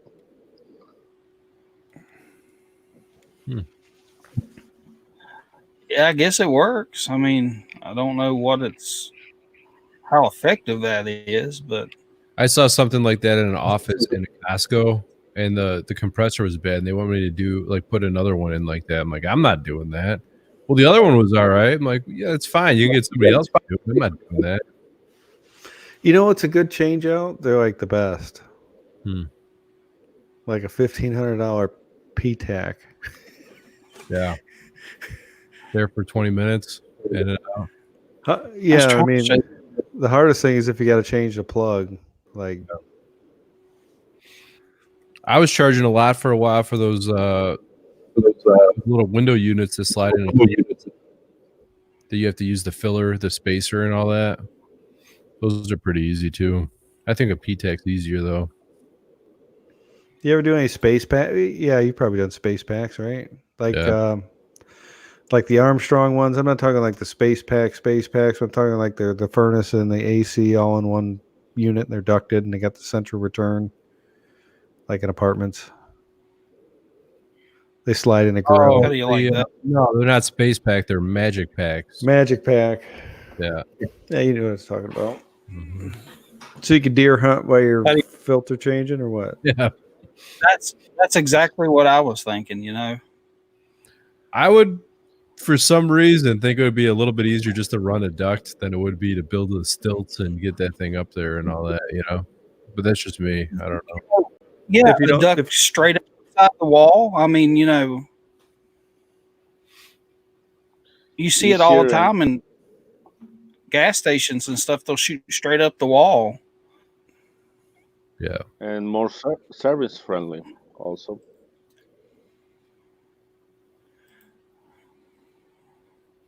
The guy doesn't pay his bill, just spray a little bit of lighter fluid on those legs and throw a match down. That is a fox inside of a unit. What? A dead fox inside of a unit. Hey, how do I send a video, or not a video, but I got this one that I seen in Chicago next to a unit. You'll appreciate it. How do I send it? It's on my phone. Just email it to me and I'll put it in. Unless you want to, you could probably just do a screen share. Oh, send it to yourself if you want, or send it to me and I'll do it. Ah, okay. Yeah, no, I follow you. Show my age again. So here. Mm-hmm.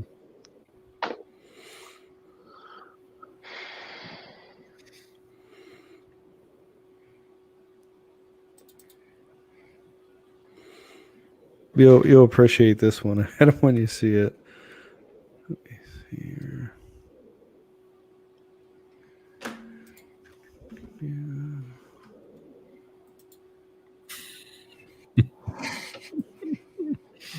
Oh, yeah, Mo.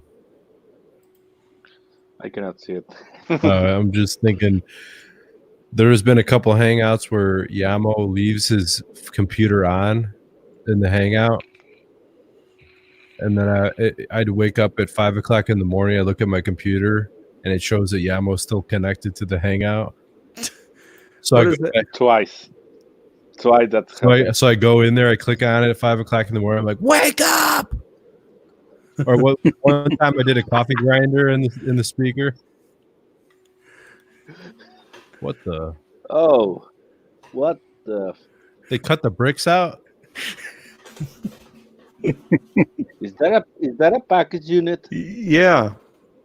And you see that grate? You have to like work above, and Wow. How would you? That's crazy. you ain't taking the top would you- off. How would you change a compressor? You ain't Or- cleaning the damn coils either. They were clean though. Yeah. That was at a Mexican restaurant right in the little village. Oh, that explains it. See, that's some Mexican techs. He got his work visa and he came over here and he started doing some work. But that was on, what's the main drag? Was that Cermak that goes from the little village to 26th Avenue? Yeah, 22nd or whatever. Yeah, it was right off of that. So like 10 years ago, I'm working at this doctor's office, Access Health, and I'm working on a unit similar to that, but it's on a roof. And I shut the disconnect off, and I'm changing out a compressor. And then like a week later, I had to come out and change out another compressor. Same unit. It's like, it looks like similar to this, not that old, right? So I go to the customer. I'm like, hey, I'm going to need to go down and shut the main off in the building for the, disconnect. I go down there. There's nothing. So I trace out the whip coming into the unit. They were stealing it from the pole for like 10 years. No, really? I swear to God, I had to hire an electrician to come in there and put a put a feed into the building because when they remodeled the building for the doctor's office, they temped it in from the pole. Wow. So they weren't paying for electric for like 10 years on it. He was probably what did he say? The owner, did you talk to him about it? No, they didn't. I was dealing with someone leasing the building, and they were responsible. And we just hired an electrician for $1,500, come out, and he like wired it in to the panel, not to for the pole. Right. That was when I was like new to the trade, and I used a suicide plug I had a brand new Appion, the little yellow ones, and it was 277. And I plugged my vacuum pump in, brand new. I think it was the first time I used it, and it just growled. I took it to the shop, and they go, "What's wrong with it?" I don't know. I gave it enough power. It just ain't working. I gave enough. Sure. Yeah, it was. You like using those Widowmakers? I honestly, that was the first time I ever used one, and that's probably honestly the last time. I carry like 300 feet of extension cord now, but I mean, I have them on my truck, but yeah, that was kind of, I use mine pretty religiously, so I don't mind it. I always test and see how much power that I'm going to plug my shit into. I was new, man. I mean, I made a mistake. Sorry. And this is like in the little village, if you've ever worked there, so I'm changing compressors out, and I'm literally like throwing them into the parking lot on the ground. I mean, like 5-ton compressors. I'm just tossing them, and there's no power. I'm just tossing them.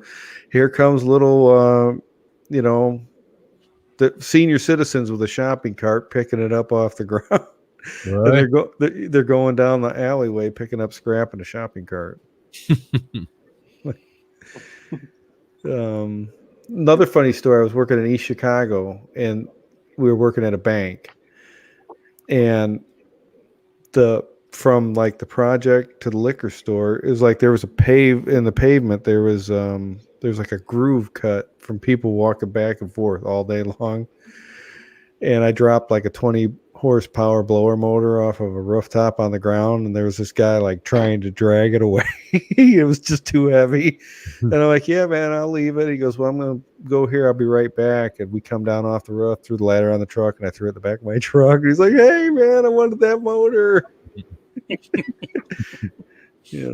Sorry. We got 12 people watching.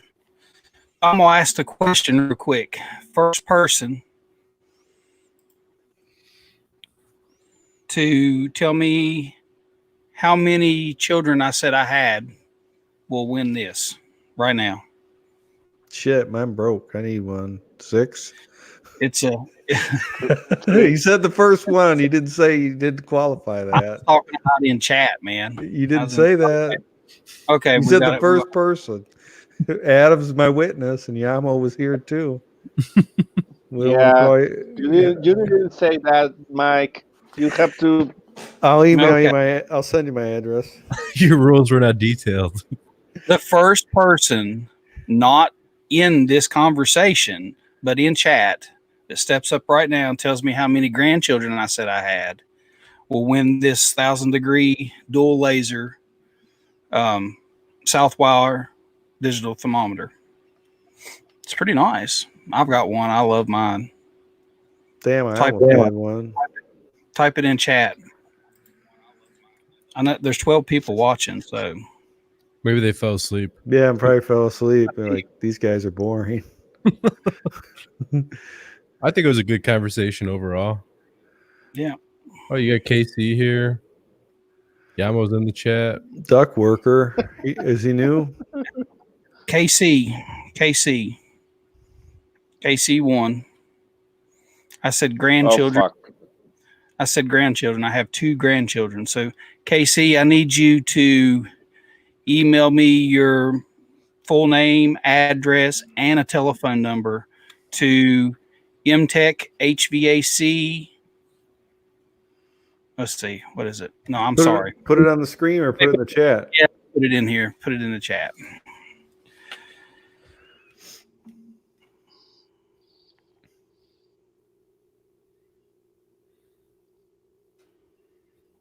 How do you think you guys' channels are doing now? You guys are doing a podcast, right, Adam? And Yeah. or it's a live stream and you're sending it to a podcast. Yeah, we're just sending it to a podcast too. So I don't know.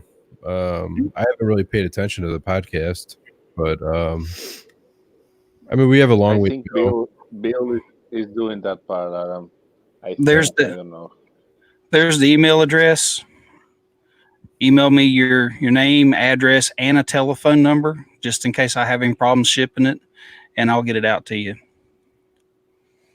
So I think we had 70 people in the chat yesterday, which is not bad. Our goal is to try to get it over 100 in the near future.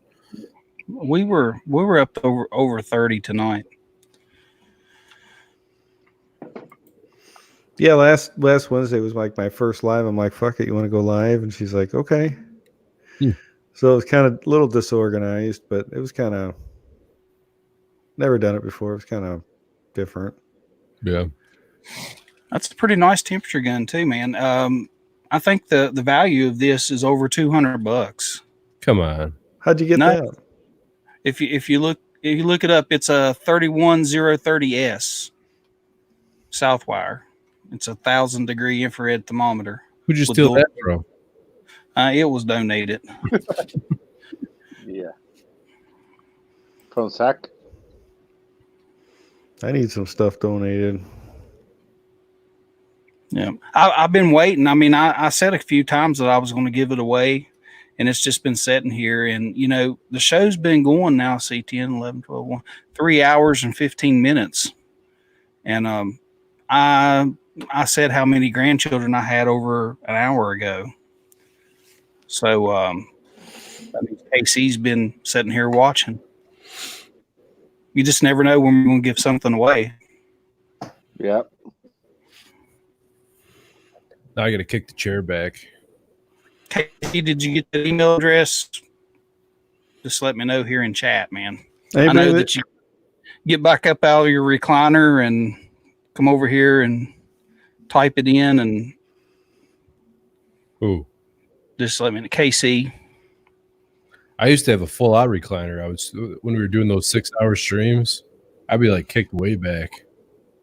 But that also means that Duck Worker, he's been watching too. So appreciate the views, guys. If you're not already subscribed, go up and subscribe to the channel. Like this video. Yeah, give us a thumbs up. Anybody got a question? Also noticed when I shared this video, when I first posted it earlier today, first thing I got was a thumbs down from somebody. So, okay, Casey, I'll get that out to you. First of the week, I'll get that out to you. It could have been. It's hard to tell. Whenever you see a thumbs down, it always like I feel like Jane's Silent Bob Strikes Back at the end of the video, where people were calling Jane Silent Bob gay and stuff like that, and they'd show up at somebody's house and they ring the doorbell. Do you post on this in this forum as so and so handle? Did you say this on this date? Yes, I did. And then they like just beat the shit out of the person. And they track them around the country beating people up.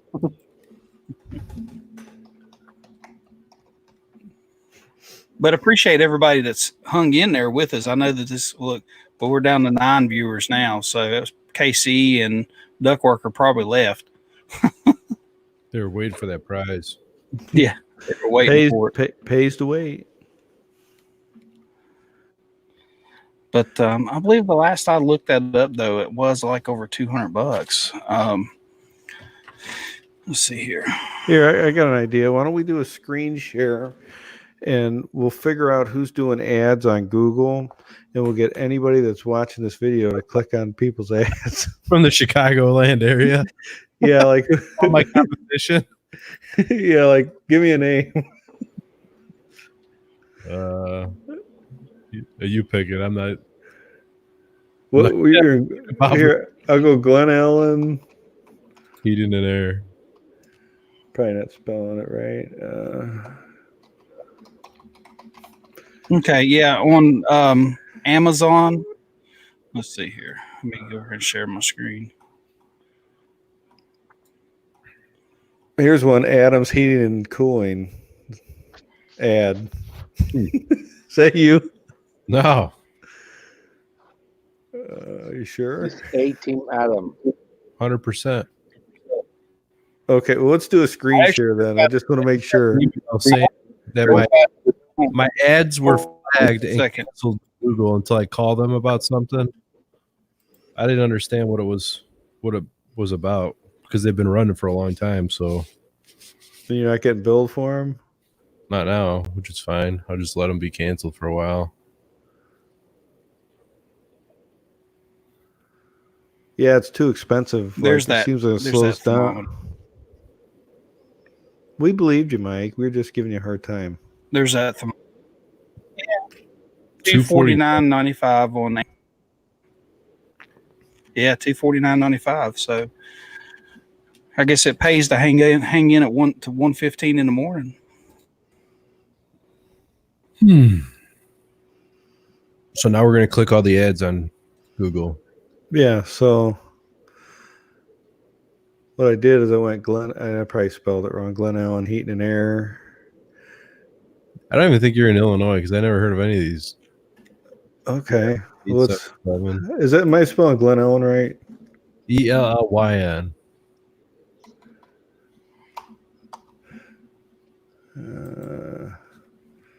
Furnace install. Those are the expensive ones. Right? You know what I'm talking about, Adam? Yeah. So let's see who comes up. These are the pay-per-clicks, right? Not yet. I'm going to get lynched tomorrow. Someone's going to burn my house down. So Cardinal Heating, Never heard of them. they're in Burr Ridge. They live in Burr Ridge. They got the money. Let's see what they're all about. That was Yeah. $35. Yeah, that was a steak dinner. Let's see who else wants to pay tonight. Oh, I'm terrible. I think I talked about that on something, and I was getting a lot of flack at the comments or something. So let's see. King Heating? No, that's You're on the south side. really. I wonder where they're at. Midlothian.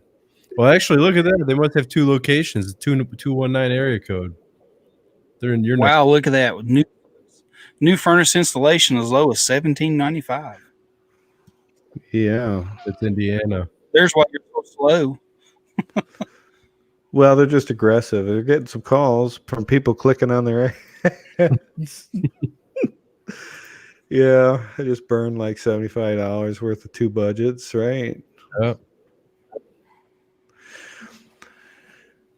We have like a big competitor. His dad gave him the business, and the guy's like now in his early 60s, and he's right. He's like, I could walk to his location in like 10 minutes from my house where I'm sitting right now.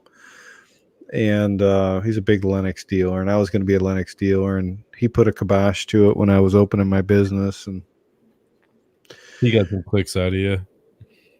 yeah, I mean, we had a team of clicksters. We'd burn his daily budget out in about a half hour. Just click, because I'd have, because you have to do it from a different IP address. Yeah.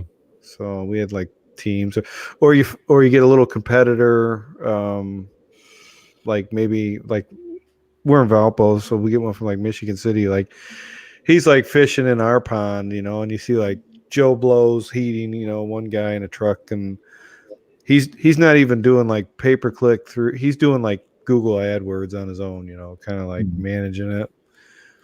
We'd hammer him out, because you could set your budgets on those for like, okay, $20 a day or whatever, right? But they want to come over here and like steal our work. We'd hammer their budget. Yeah. What's worse is like you call me like, hey, I've been clicking on your ad for the last 3 days. Do you get a lot of work from that?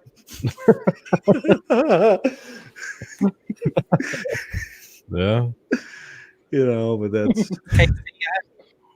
KC, I don't know if you emailed me yet or not, but I haven't got it. Yamo, do you do pay-per-click down there? No. I use Facebook Marketplace.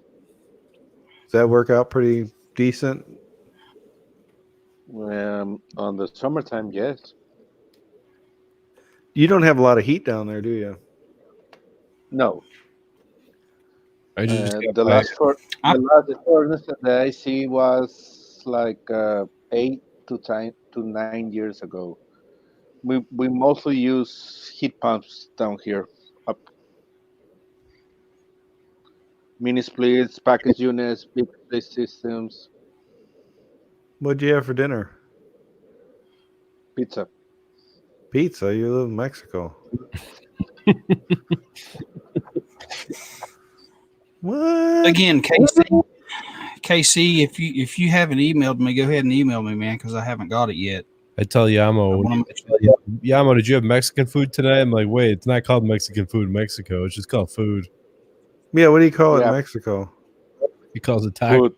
Food. Yeah. You remember the other day when Joe was cursing Hmm? when Joe was cursing about Mexican food, Hmm. the Canadian guy. Oh, that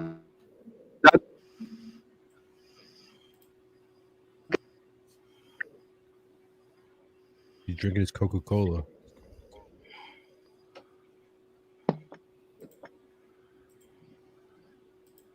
You're helping Warren Buffett out right now.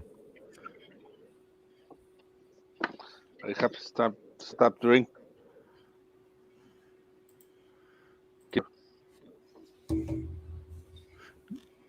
What's your favorite taco, Yamo?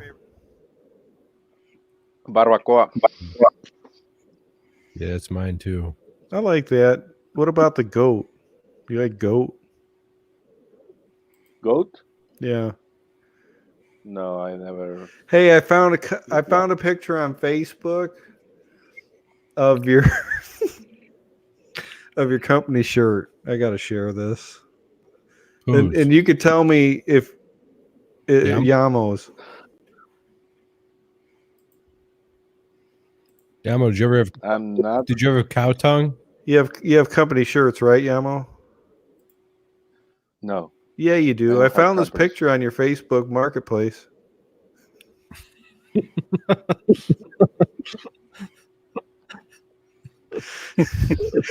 Now tell me that ain't you.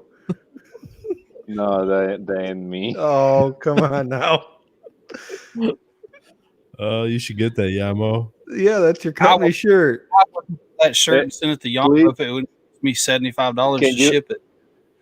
Renn, can you send that picture to Adam or to me so I can make a shirt of that? It was funny. What, you want to see it again? You could probably buy it. No. I'm sure. No, I want to print it here in Mexico. You But like I need that? Yeah, it's funny. I wear that at work.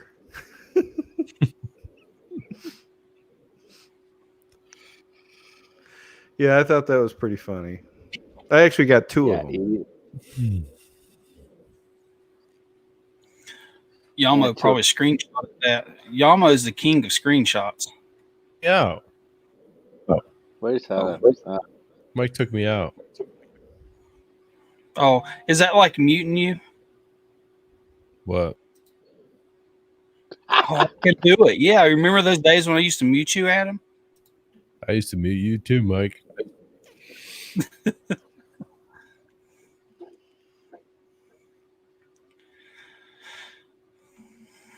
But okay, thank Here, you, I got Casey. another one too, and this is Yamo. I'll send you an email if you can name what this is. Let's see here. Okay. Hold on a second. There we go.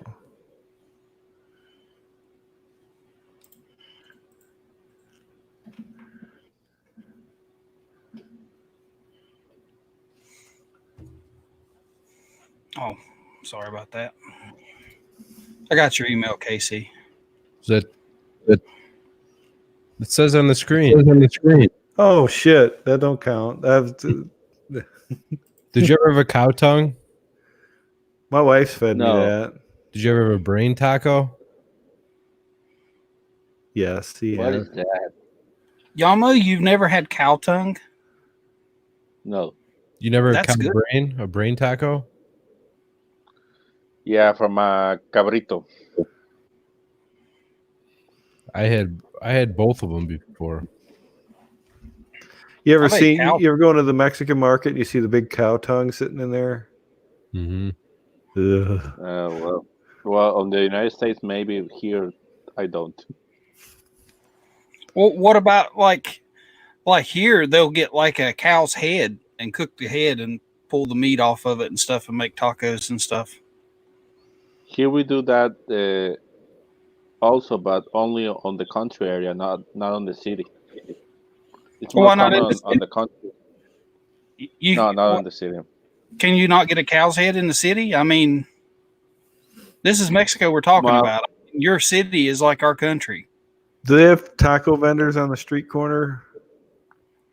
yeah, every street corner, and that's why one of the main reasons that I cannot get a parking spot when I go to downtown Monterey to Crash check into a the unit. fucking Because, park, man. I mean, y'all don't have car. Do y'all have to have car insurance in Mexico?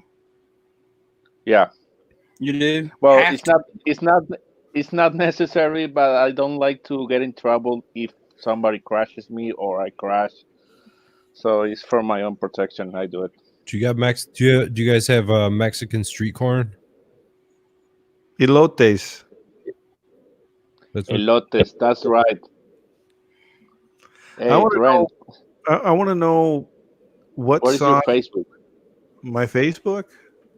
Yeah, so I can look around all of your funny pictures. Yamo will stalk you, Ren. I'm telling you right now. He'll have every picture that you have on Facebook on his computer by tomorrow morning. Hey, whatever. No, I don't do that, Mike. I only do that with John Israel. But Oh, okay. I used to hate John Israel. Here, I'm going to put in my comments my full name, and then you can find my Facebook page that way, Yamo. I want to know how they cook the bacon wrapped hot dogs with the mayonnaise and what else they're putting on there. Do you have the recipe for that? Like you get in Tijuana? Yamo. Tijuana. Tijuana. Tijuana. You ever been there? I have. No.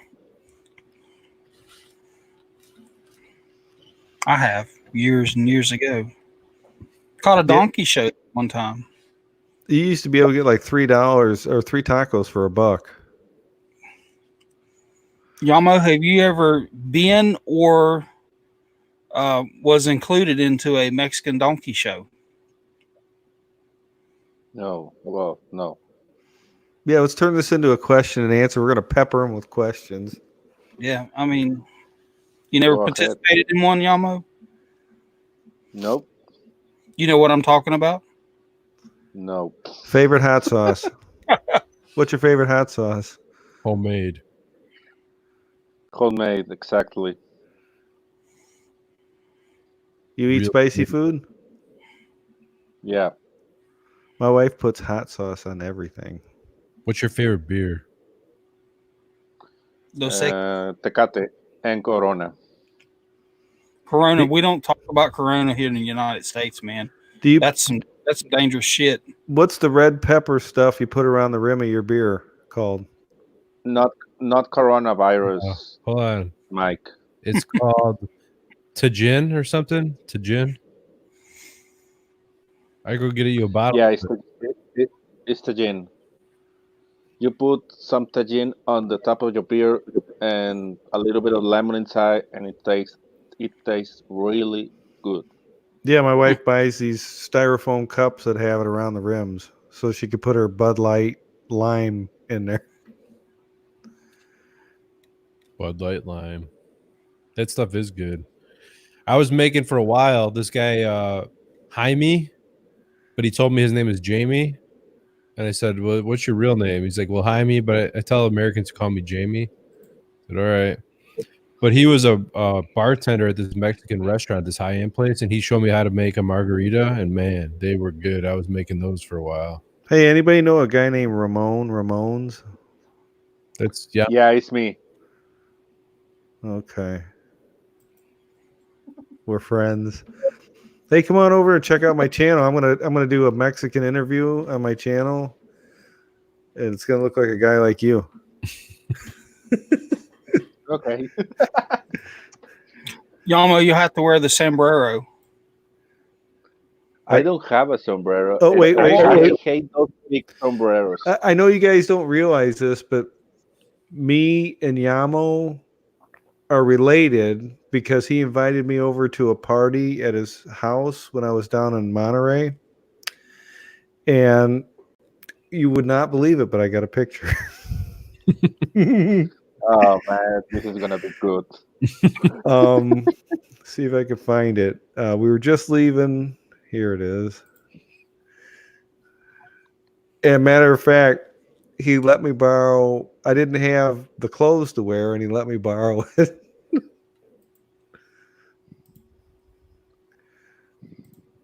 Do you remember when I was down there? No, can you share a picture so I can remember, please? Oh fuck. who's this guy? That looks like a work truck in the background. Yeah, it was when I owned my company. Jesus. Yeah, I was. Yamo invited me to a party, and we went. We had a great time.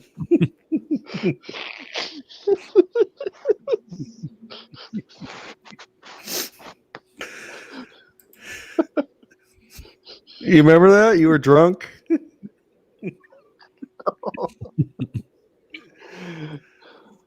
What a sombrero. Yeah, we were talking HVAC the whole night. Nobody talks HVAC on a party. Do you go down Do to you talk? with your wife, Do Ron? you talk? I don't know. Yeah. It's too dangerous. Where my wife's from, they have a lot of kidnappings and stuff. Her and her family haven't been down there in a couple of years. Her mom owns a house down there still. It's probably ransacked by now. No, they live in a town. But it's. I think where she's at, I believe there's a lot of activities like cartel stuff. Yeah. Where? And Michoacan, where she's from. Yeah. Michoacan is the capital is Sinaloa. So there are a lot of drug cartels over there. A lot. So that I would like to see Michoacan, but that is one of the main reasons that I don't want to go. Yeah, I you need, live I there. need to buy a. Yeah, but to the locals it's okay, but to from people coming from other states it's not okay. It's dangerous. Yeah. So I prefer not to.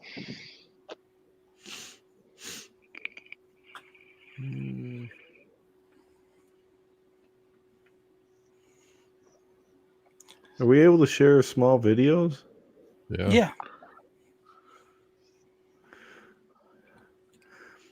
And when I was down in Mexico at that party, the next day I had to follow up on one of his installs. This is gonna be good. He don't do a lot of work down there, but he asked if I could come help him out.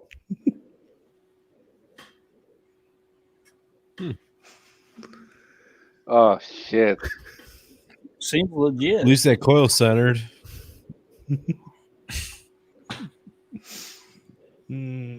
What Nope. happened to that duct? That's what I was asking you, and you didn't have an answer.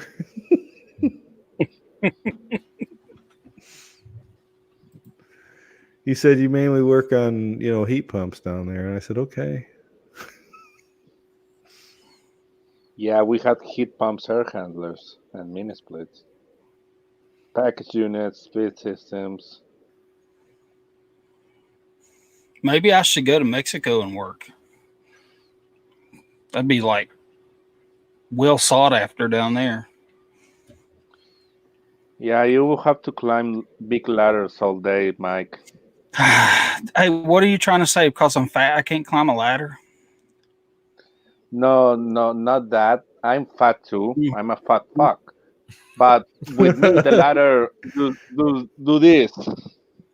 Maybe with you, we would too. So for me, it's scary, but I have to do it. You should wear a sombrero with your company logo on it, like your YouTube channel, Yamo HVAC on a sombrero. I prefer not to be the clown of the YouTube community. No, people down there, like, you guys take siestas during the day, right? I used to.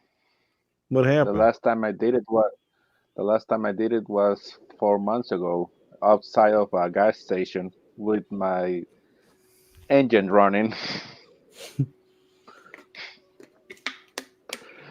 Now, do you have a V8 dog? engine. Do you have a dog? Yeah, I have 3 pucks. Pugs? Yeah, pucks.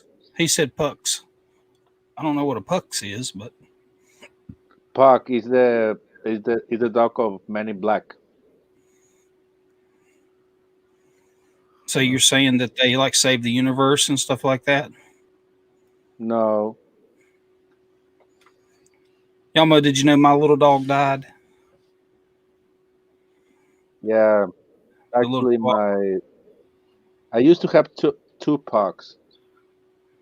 My puck died, one of my pucks, and then your dog died 1 week or 2 after. Mm. So that was to see my dog and then to see your post of your dog died. It was hard. Yeah, I had him for 11 years, man. He was my buddy. It's not the same. It's the same dog that on the hangouts when we were with John. Yeah, the one that I would hold and stuff. Yeah, Gizmo. Yeah, I had him yeah, cremated. yeah. I did. I do the same thing with mine. He was a female. Yeah, those brackets. Who's that? Adams? Yeah, I hate those brackets. you're stupid. Me too.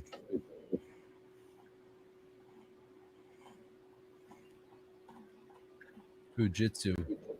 I like Fujitsu, though. Yeah, Yeah, they're good. I gotta be careful what I'm showing here. Yeah, next thing you know, we see a big banana on the screen. Like hammering nails with something.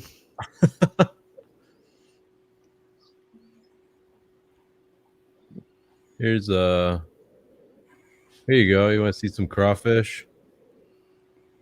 Hmm. Here you go, Yamo. You want to eat some of those? That honestly, that looks a little bit disgusting, but at the same time, it looks very delicious. They're good. So yeah, Spicy. I want to I try. don't like mud I want to bugs. try.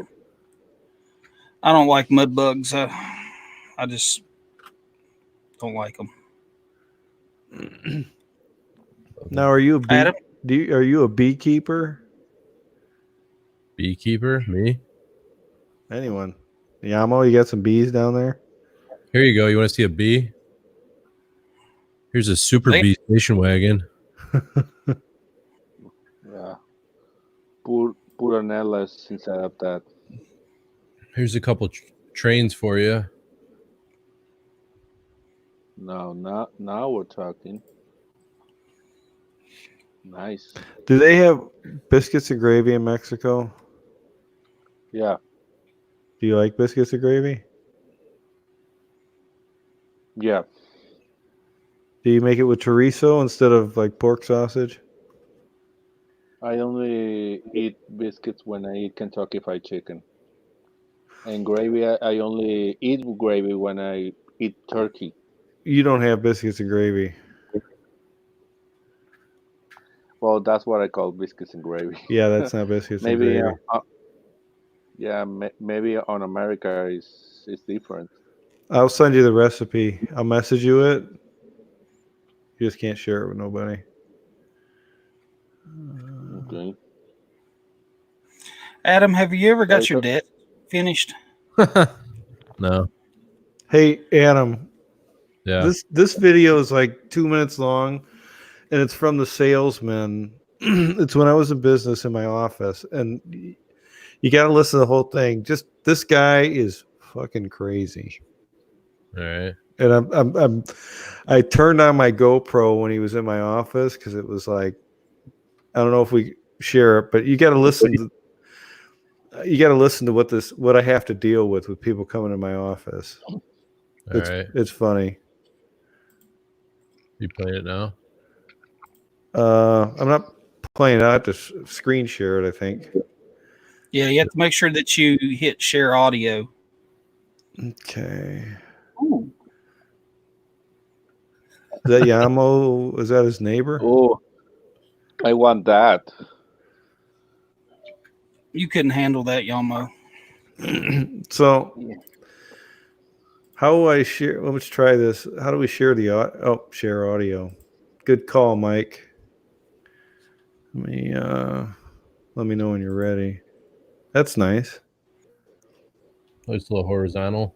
Yep. There we go. So the guy, you can't see him. He's not in the camera. No, none of you. Let me see. It wasn't your first time. Oh. And Henry Ford, you can type this in and Google it right now. Henry Ford said to the newspaper. Is that too loud? They said, Mr. Ford, you've been so successful, this mass production, your automotive, factory. And he goes, well, when you've been back as many times as I have, you get pretty good at it. And it went right over everyone's head, like this. They leave clues behind. Those guys are the masters. They know what's going on. Hey, Renn. Yeah. And when you become a master, Yeah. you can hang on to your memories and you can bring them back. And Bill Gates, Let's see. Bill Gates, Hold on, I'll stop it. what did Stephen Jobs do? He went. What You're happened? playing it through your speakers, and Back it's feeding echoing. everything. Yeah, it's back feeding everything. Okay, I can. So just turn. I can turn my mic off. That'd work.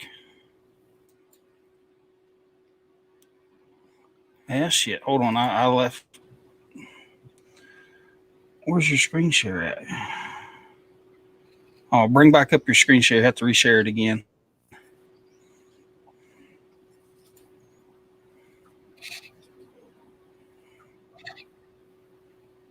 Okay. First time. And Henry Ford, you can type this in and Google it right now. Henry Ford said to the newspaper reporter, they said, Mr. Ford, you've been so successful, this mass production, your automotive, factory. And he goes, well, when you've been back as many times as I have, you get pretty good at it. And it went right over everyone's head. Like this. They leave clues behind. Those guys are the masters. They know what's going on. And when you become a master, you can hang on to your memories and you can bring them back. And Jobs, what did Stephen Jobs do? He went and saw the guy pointing in India or Pakistan. He's probably one of them big guru guys. You can research it. And he went and spent time with them. When Jobs gets back to California, Apple just rockets. He starts out in the garage, sells out, and Pepsi chairman takes over. One of the Pepsi chairmen runs it. They don't do well. Jobs jumps back into it, and the thing just screams again. And if you look at the timeline in there, he went and saw the guy in India, and the guy in India is master. And I tell people too, the Dalai Lamas? You and I go to the zoo. Do you want to jump in there with a 600 or 800 pound Bengal tiger? And if you're like me, you're like, yeah, they're kind of cool, but I don't think I want to walk along, right? But the Dalai Lama dudes, they hang out like they're a dog or a cat. Something's going on here that we're not, you know. And when the Dalai Lama comes back, the little Dalai Lama, you know, the little young guy in the orange robes, you know what they're saying? Renn, if you really were a Dalai Lama, what did you leave in the note? And since you remember your memories, you say, oh, I know Tom and Ashley from Air Surf in Valpo, Indiana. What the hell? What the fuck? What the fuck is that? He's muted still. You're muted. That was a salesman that would visit on me from one of my suppliers, and he's. I don't know, man. It's like. What the fuck? Henry Ford, the Dalai Lama. He said he was either in Pakistan or India or something. I don't know. You can look it up. He's talking like people like live forever and they come back to life, and he was telling me shit. I got whatever he was. I'll buy some of it. How do I become a master? Well, you got to know what's in the note. You know, tragic story about this guy. Real nice guy. His son in Valpo, maybe a year ago, got murdered. It was horrible. Good dude. Terrible. But yeah, it was crazy. That was like big news. I'm sure you guys heard up in Chicago. How did what happened? They were going to buy some dope, like something. And so this girl, his girlfriend goes with him. He meets the guy over here at his grandparents' house because they were out of town. He takes the kid in the garage to like do the deal or something, and he shoots him. And then goes out and gets the girl and shoots her too. And she was like an innocent bystander in the whole thing. It was horrible. So like it was wouldn't wish that on anybody, but it was like, and this kid like denied it, and I guess his grandparents came home and there was bullet holes in the house or the garage, and you know, I guess they were begging for their lives, and they took the bodies out, and then he set the car on fire. It was horrible. Wow. So that was the dealer's house that they were at? No, he met his grandparents were out, the dealer's grandparents were out of town, so he met him over there. And he was going to kill his grandparents too? No, he just killed those people. I don't know why. They were like 18-year-old kids. Damn. Yeah, it was horrible tragedy.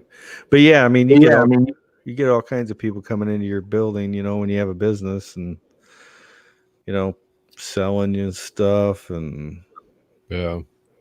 But yeah, it was like selling Girl Scout cookies or something, because he never mentioned the product. No, I used to sit in my office and chat with everybody come in. You know, I want to make customers with everybody. He was Ari Michael. They sell Bosch and yeah, we've got Ari Michaels here. Yeah, they're real big. They got like I don't know. They sell some Temp Star or something. I mean, some knockoff brand. I never sold them, but I'd buy some stuff from them. I like the Temp Star. I've put a few of those in mobile homes.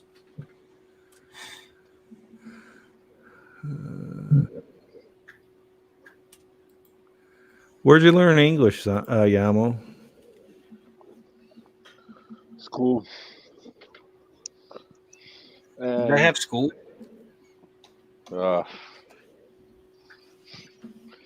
And plus, I like watching a lot of YouTube videos in English, movies in English, music in English. Does Coca-Cola down there have real sugar in it? Yeah. This was another fun mini split install. Oh, I guess you want to show your screen. This boom lift, like halfway through the job, it stopped working. So we had someone on the ground controlling the basket from the ground. That was scary as hell.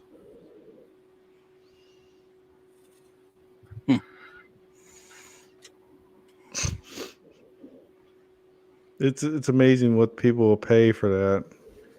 What's a mini split cost to be put in a home on average where you're at, Yamo? I charge 1,500 pesos, not dollars. So that's what, $2.50? No, that is like $100.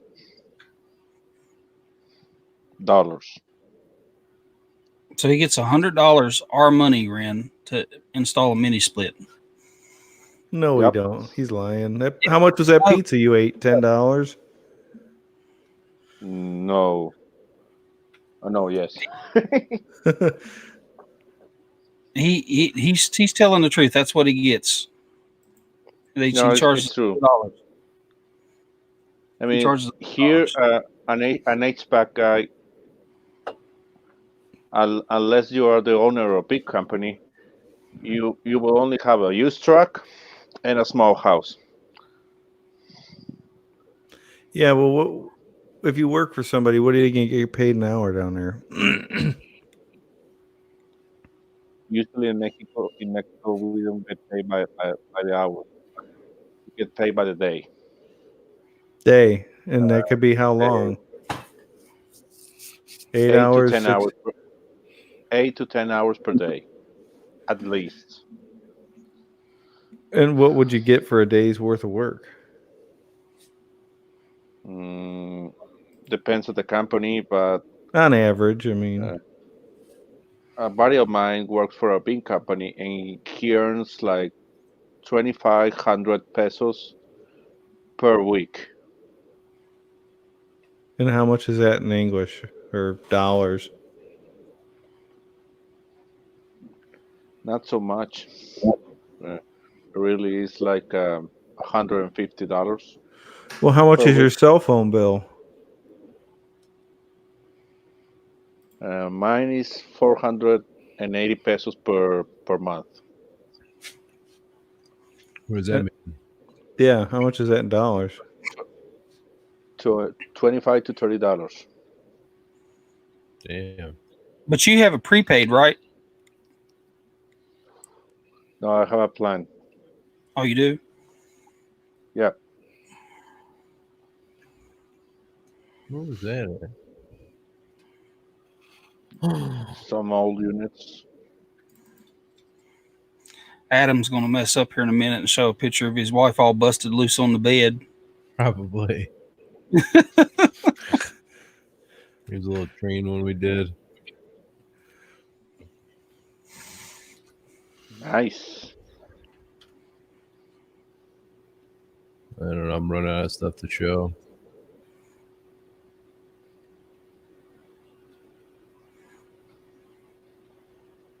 Oh, Ryan, here's that geothermal job I was saying about.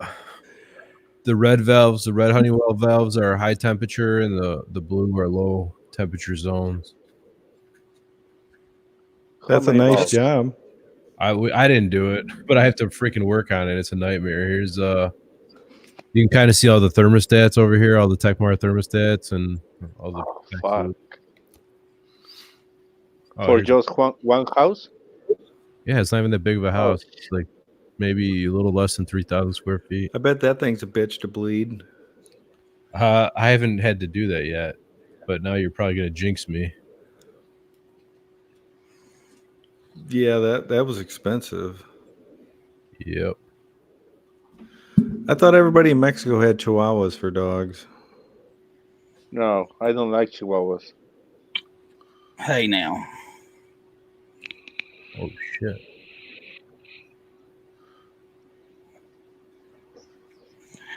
Ren, Yamo actually won a bunch of equipment on overtime. He had to. Did you ever watch that? I never did. No. He had to answer some questions from the Cheech and Chong movie. Actually, Born in East LA. Wasn't that the name of the movie, Yamo? Yeah, Mike. With the sponsor was anti-DIY HVAC. Ted Cook. Yeah. But he won an Appion G5 Twin and recovery tank, Okay. bunch of stuff.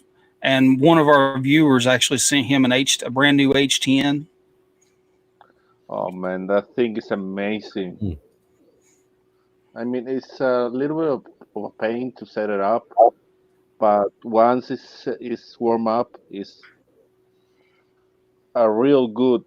I took that to the HVAC school here in Mexico, and they didn't even know about it. Yamo, tell Renn what you used to use as a recovery tank. They didn't use them. I still have those. Well, actually, the compressor is ceased.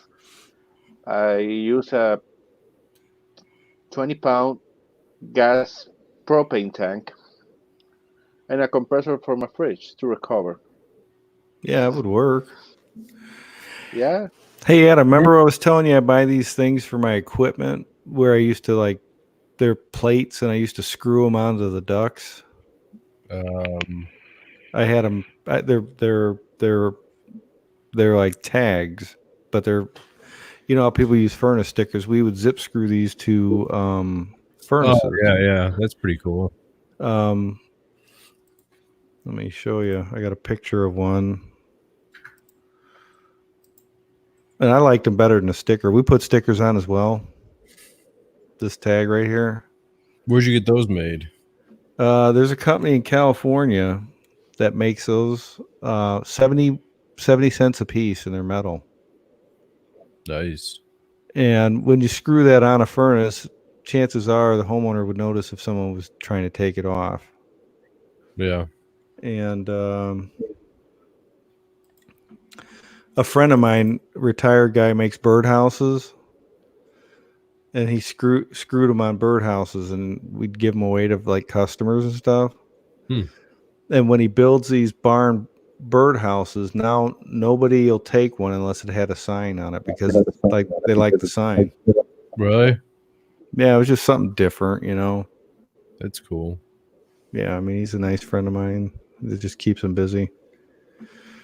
So, but yeah, I'd have to look up that company, but I always liked them, Well, here's a picture of one of our installs with them on there. You can see I stickered everything.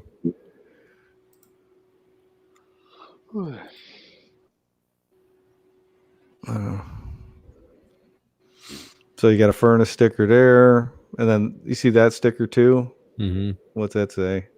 Duct cleaning. Yeah, and then up here is a tag. Nice. And then, do you make brochure holders? It depends on how busy I am, but I was on every job for a while. Yeah. Well, when the guys would get slow, like the installers would get slow, I'd have them take metal and I'd have them make 100 of them up. Yeah. They'd always have one on the truck. It was kind of like the deal, I don't know, just something a little different, Yeah, people like them. I like them. Yeah. Well, guys, we're coming up on 4 hours, so I say we call it. Yeah, 3 hours and 57 minutes. All right. So we call it. Until next time. Next week we're going to have Cora. We're going to have Cora on here, the female tech that Renn discovered there, and actually she was on my friends list too, Renn. So. Well, I reached out to a guy, and Adam may know this, Roger Hoger. He is the guy that has the tech tube he does a tech tube. You guys want to check him out it's called Tech Tube on YouTube. And he's an engineer, and he does all the technical training for Carrier up in Melrose. Mm-hmm. And I talked to him about maybe doing an interview with him because they've got some studio quality type training videos that he's put together. The channel doesn't blow up as much as like a lot of creators, but they have a lot of good technical videos that he produces for TEC. And I reached out to him and I said, if you'd be interested, I'd like to talk to you about it. And maybe because he's got like some real like technical training videos on all aspects of the carrier equipment. So he may be coming on. Cool. Okay, yeah, that'd be cool. That would be nice. But I guess we're going to call it a show, and nobody's talking in the chat. We've got 10 viewers still, but I appreciate everybody sticking in with the stay with us, and watching the show. I know it got a little bit boring there for a minute, and then it picked back up, and then it got boring again, and then Yamo came, and it got even more boring. Okay. But no, Yamo was.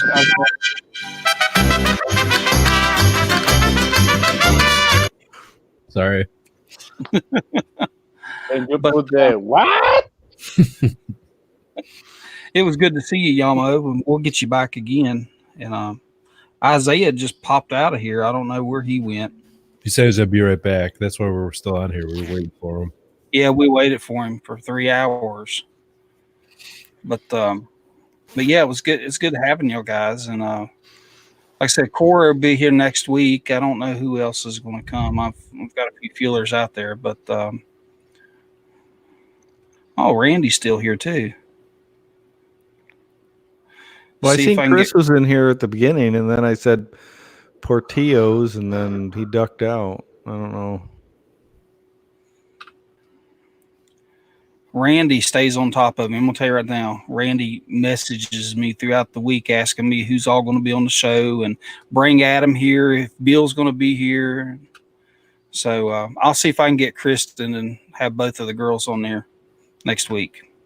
No promises, but we'll see. But